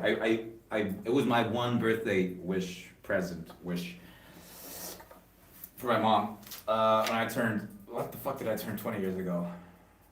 Am I 36 now? No, I'm 35. What year is it? I'm 35. Jesus! So I turned 15, right? 20 years ago. And I asked for the Hallucinogenetics DVD, and wow. That was like another turning point in my musical just life, and just life in general. That DVD, Primus, Hallucinogenetics, from 2004, it's fucking amazing. And you think Primus is good, and you look up some of Primus stuff live, and you're like, haha, they're pretty funny, haha, they're pretty good. They were on fucking fire on that night. Wherever it was recorded, I forget where, those both, there's 2 sets on that DVD. It's also up on YouTube in bad quality because it's so long. But the first set is like a greatest hits set. It's got all the, Mine is Mud and Jerry and all that. And then the second set is Frizzle Fry in its entirety. And they have these extended parts. Groundhog's Day, for example, extended solo section. Frizzle Fry's way, extended solo section. Harold of the Rocks, way extended solo section. And Lure Lalonde is on friggin' fire. And it was only watching that DVD as a 15-year-old that made me realize, he can actually play really good. Because he goes actually into like shredding stuff, like stuff that sounds like, good to the layman's ear, to the every person's ear. Because up to that point, honestly, as a kid, I didn't really think that Lure could even play. That, that's the child's and the youth's logic. It's like, what is he doing? Man, he can't even play. Why isn't he like doing this all the time, like every other guitarist I'm hearing? Man, he can't even play. And then I watched that DVD and I was like, so he can play every single thing that every other guitarist can play. He just doesn't, except for like 2 times in a 3-hour show. So that DVD, friggin' great. But Pudding Time, did you say Pudding Time? Where's the there it is. Okay, Gojira-san 52. You will now see and hear me attempt to play Pudding Time.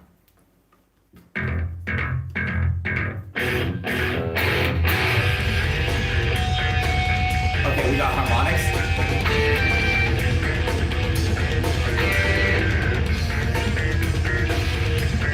No, it's this one. No, it's this one. Hang on.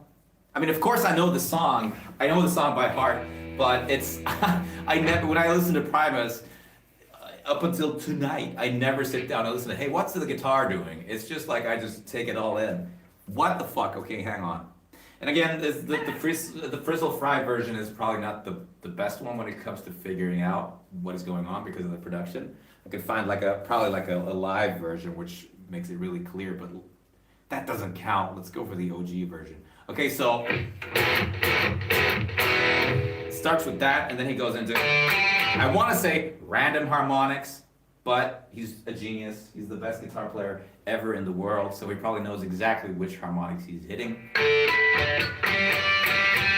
And then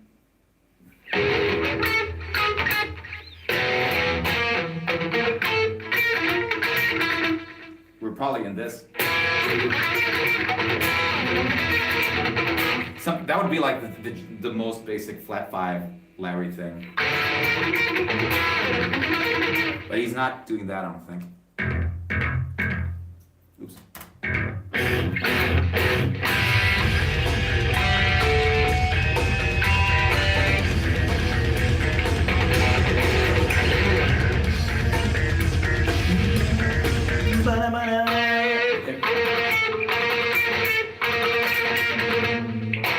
Oh, we're actually, that is the flat 5. Is he just doing that?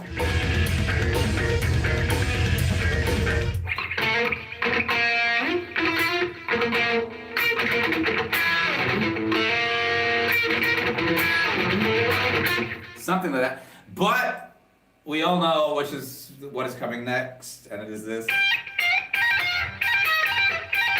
Wait.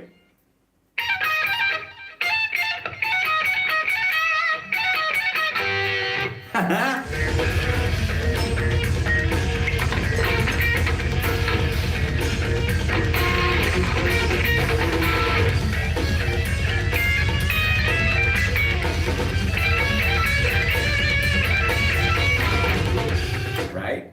Also, he has, I don't think he was using the PRSs at this point, but he did have, I do believe he had that strap around this era. And he just had the regular Floyd Rose, oh, not the Floyd Rose, sorry, the whammy, the tremolo bar, the Strat. Which I can't do because I don't have it. Wow, wow.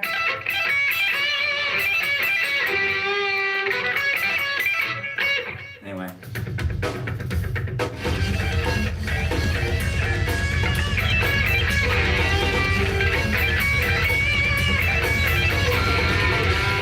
No! It's this shit! Why did you fucking do this? This is the one song which I don't have a chance. And he does this too! Fuck! Hello? Punch Pow Pow. This is fucking Primus pudding time. How long? What? How long have I been going? 1 hour, 43 minutes into this stream. I started with a Primus song and was like, yeah, this is pretty hard, but I can figure it out. And then I did. And then I played a bunch of easy mode shit compared to that. And then this motherfucker throws me, hey, pudding time. And I'm like, yeah, I know that song. It's just, right? But there was this fucking part, which I forgot about. How, I'm sorry. Hey, my man, Gojira's song, 52. What do you recommend? How should I go about learning what the fuck he's hitting? Where does these sounds come from? And then he actually does literally this sometimes. Okay.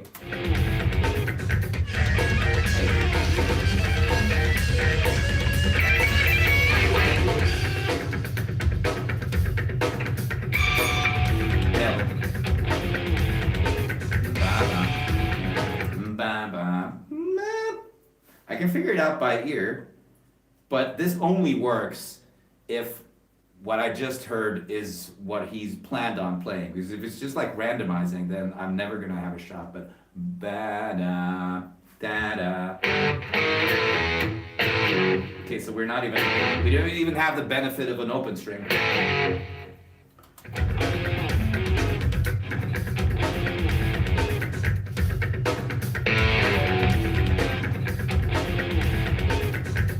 Okay, so we have a power chord on the A string. The A and the E power chord, definite. This is fact. And then we do it. This was not a power chord. This was just a single F sharp.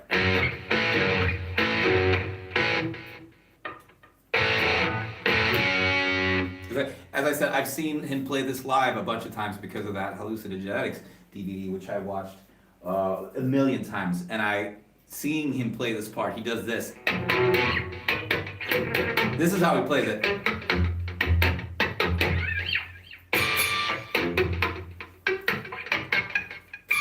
So now I just need to figure out how the fuck does he play like this, yet make those sounds come out. I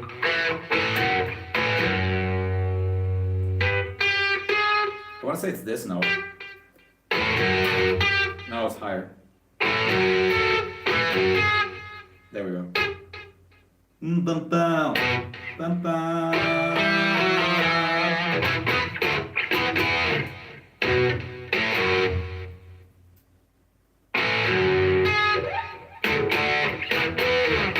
You're watching a genius at work.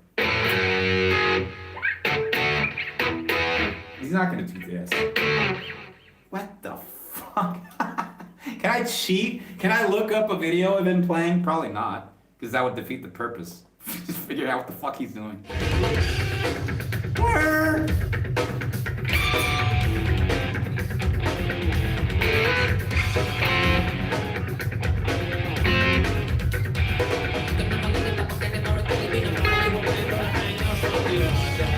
And then he goes into Guitar Hero mode. Da, da, da, da, da, da, da, da. That's gonna be easy to figure out. But...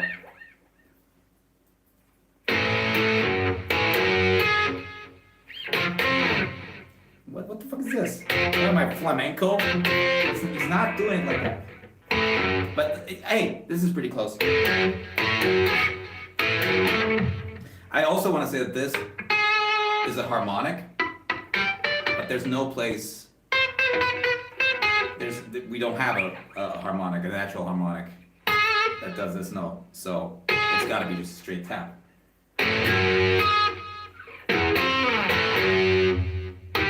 I distinctly remember doing this. Oh, hey!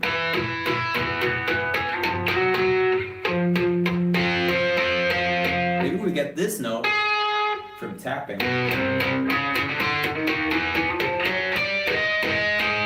Well.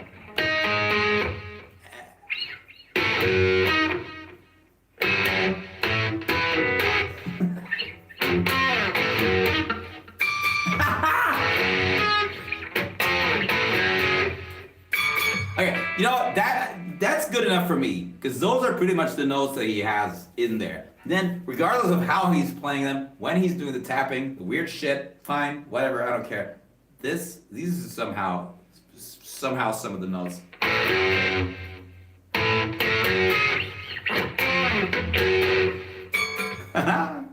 Let's try it out.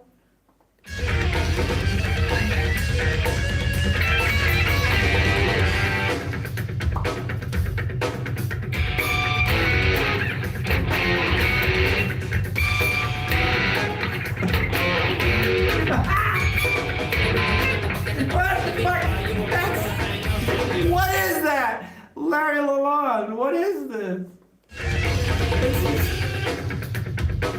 Oh my god. No!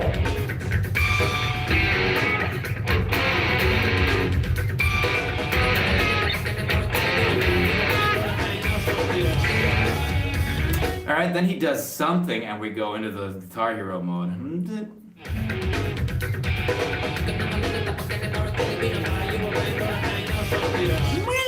He hits it.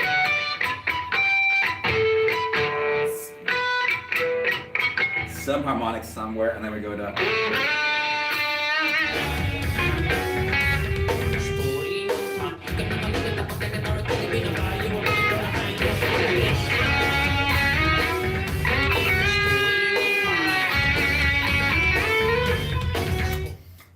This lead.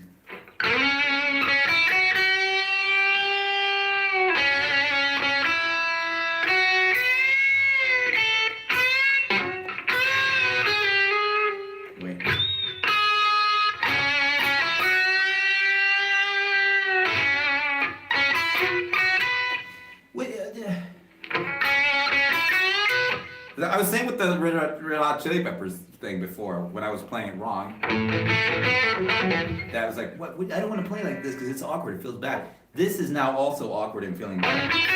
But maybe the solution is...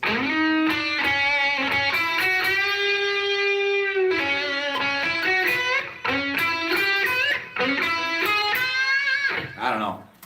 Let's not dwell on that for too long. It's an easy play.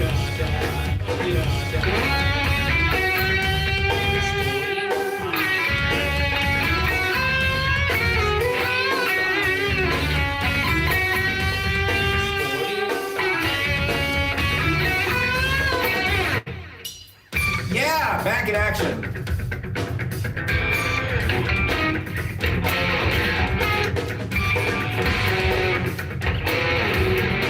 Fuck, I'm not even trying. What was this? This is such a tongue twister for my ass. And then this. Okay. No picking. It's this.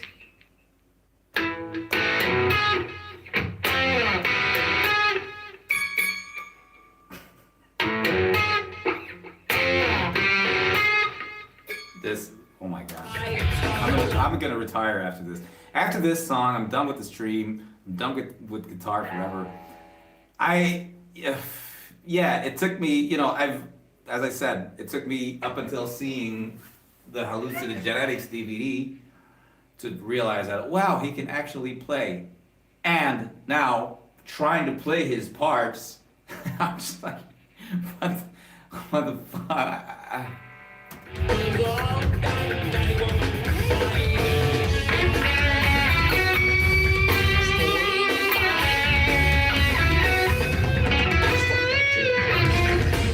Okay, so we're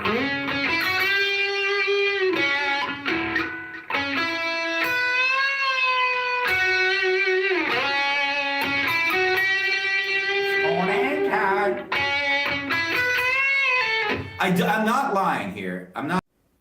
Honestly, I'll say this with 100% certainty. Les's bass parts are easier to figure out and easier to get the hang of and easier to practice than Lur's guitar parts.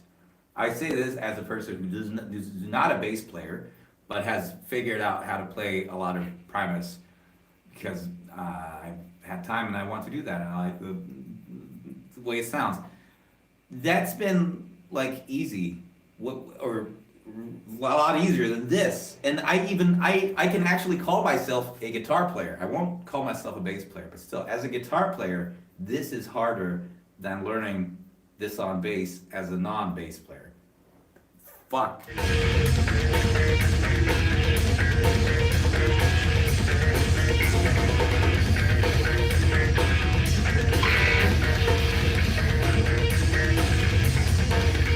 I fucking love that part. It's brutal.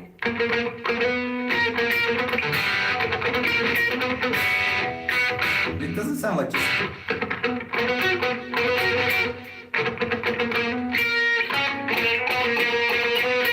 Yeah, it's up here for sure. There we go.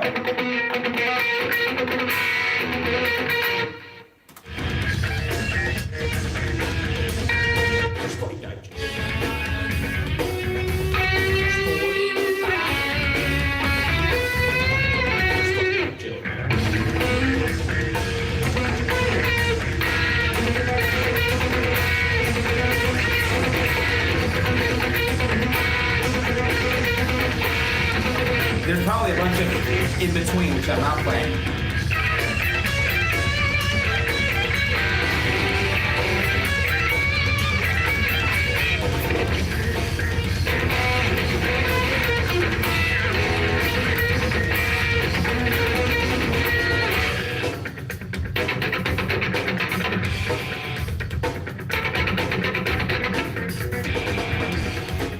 The bass part's like this.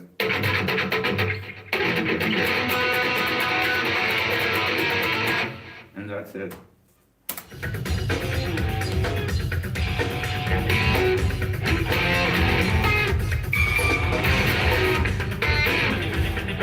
You know what? I give up. It's 1:30 a.m. or something. I should go check on the cats.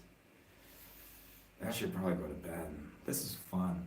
Every time I make a little live stream on YouTube, I go, I should do this more often. And then I do it maybe once during the next year. But this was fun. This was very good. This was a good time. I really like playing guitar, and I like talking to myself. So even better if there's people when I talk.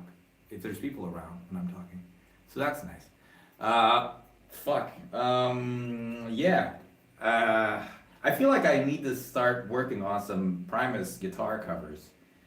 That feels like such a... Isn't that fun? As a closing discussion, isn't that quite fun? That growing up as a fledgling young musician, right? And listening to Primus, I was like, man, if I'm ever going to be able to play Primus on bass, that would be insane. That is like world-class musicianship, but I'm never going to be able to do that. And then I listened to the drums in Primus, and I was like, wow, I am a little drummer boy, and I do have hope of one day being able to play these songs sort of as good as the Primus drummers, Brain and Herb, do. And then for sure, as I started, playing more drums and I got older, my limbs got longer, stronger, better. I was for sure able to play a lot of the Primus stuff, probably most of it. Probably sounded like shit, but I could actually play the parts at around like 14, 15. Both the Herb stuff and maybe not so much the Herb stuff, more the brain stuff, but then later on for sure the Herb stuff, right? So I got the drums down. And then later on I started dabbling more with the bass and I was like, man, wouldn't it be crazy if I just started to attempt to learn some Primus songs on bass? I'm never gonna be able to do it, but and then to my astonishment, I started figuring it out. Oh, this is how you like slap the pop the thing, and this is how you. Oh, it's not it's not fucking rocket science. And I started to figure out Les's parts. And during all of this, I never once thought, hey, I'm gonna one day play Primus on guitar. No, because I only ever heard the guitar parts in Primus as like filler stuff, which is just like.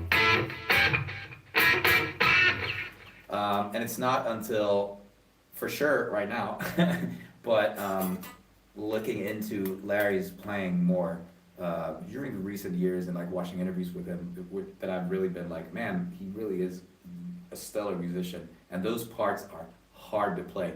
But I had no idea actually that today when I was looking through a lot of these Primus guitar parts, which listening to them, they don't sound like a big deal, but trying to play them, fuck.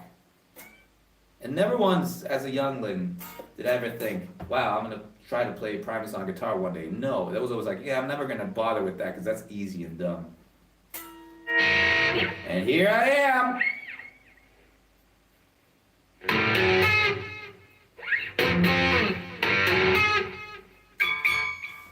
Okay, one last look through the chat. Thank you for the chat. Yeah, it's hilarious how bad I have my guitar. It really is. You know any Cataly Cap riff? No. The only thing I could do musically related to Cataly Cap, or that I would be interested in even doing, was vocals. And yeah, not even that so much anymore. I mean, honestly, I'm not gonna say anything. It's good. It's good stuff. And the riffs actually got better with time, because I think early on the riffs were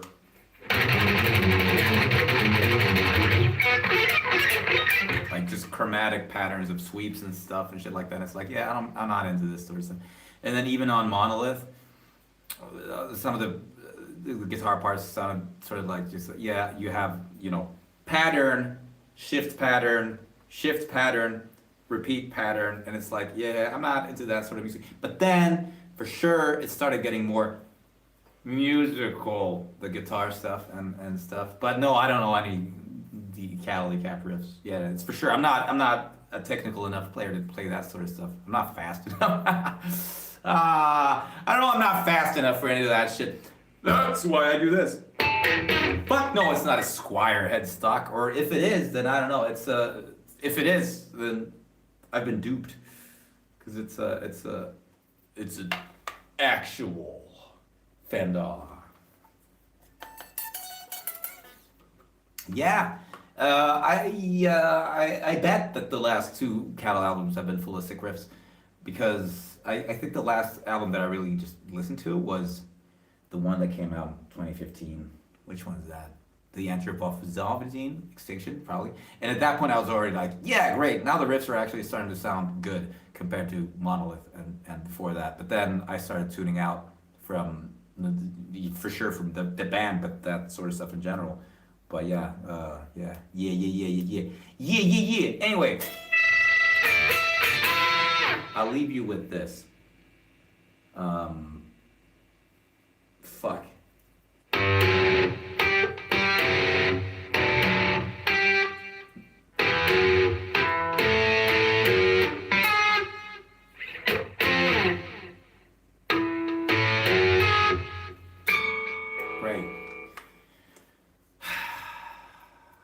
Now I'm depressed, but also motivated, because I want to learn how to play guitar like a madman, like Larry. I love him. By the way, go look at, he has been, or I don't know, recently, in the recent years, there's been a lot of good lure content on YouTube as opposed to the years prior when there has been none. There's like this riff lords where he breaks down like some of his riffs, and it's insane. He's such a nice guy. I've listened to him in like some podcasts and in some interviews and like rig rundowns and stuff, which I typically don't care for at all. He's just such a fun, likable dude. I really, really like him. Go watch that Riff Lords bit. He actually breaks down the Groundhog's Day thing. The whole song. And I love this. I love his sense of humor. He goes, there's this chord. There's this chord. No one knows what that chord is. I've looked it up. No one can tell me what that chord is. And it's really funny because it's like, he's not like a big theory guy. It's just like a seventh shape. But he goes like, yeah, no one knows what this chord is. I looked it up. And that sort of shit, I love it. He's such a good dude. Anyway, thank you for joining me on this weird live stream. And I'll say the classic thing that I always say. Let's do this again sometime. And then actually we do sometimes again. Maybe next midsummer is about time. No, that's pretty soon actually. I think my last live stream was in like January. That's almost a year. Damn. Anyway. Good night, everybody. Where do I tap? Yeah, there we go. Bye.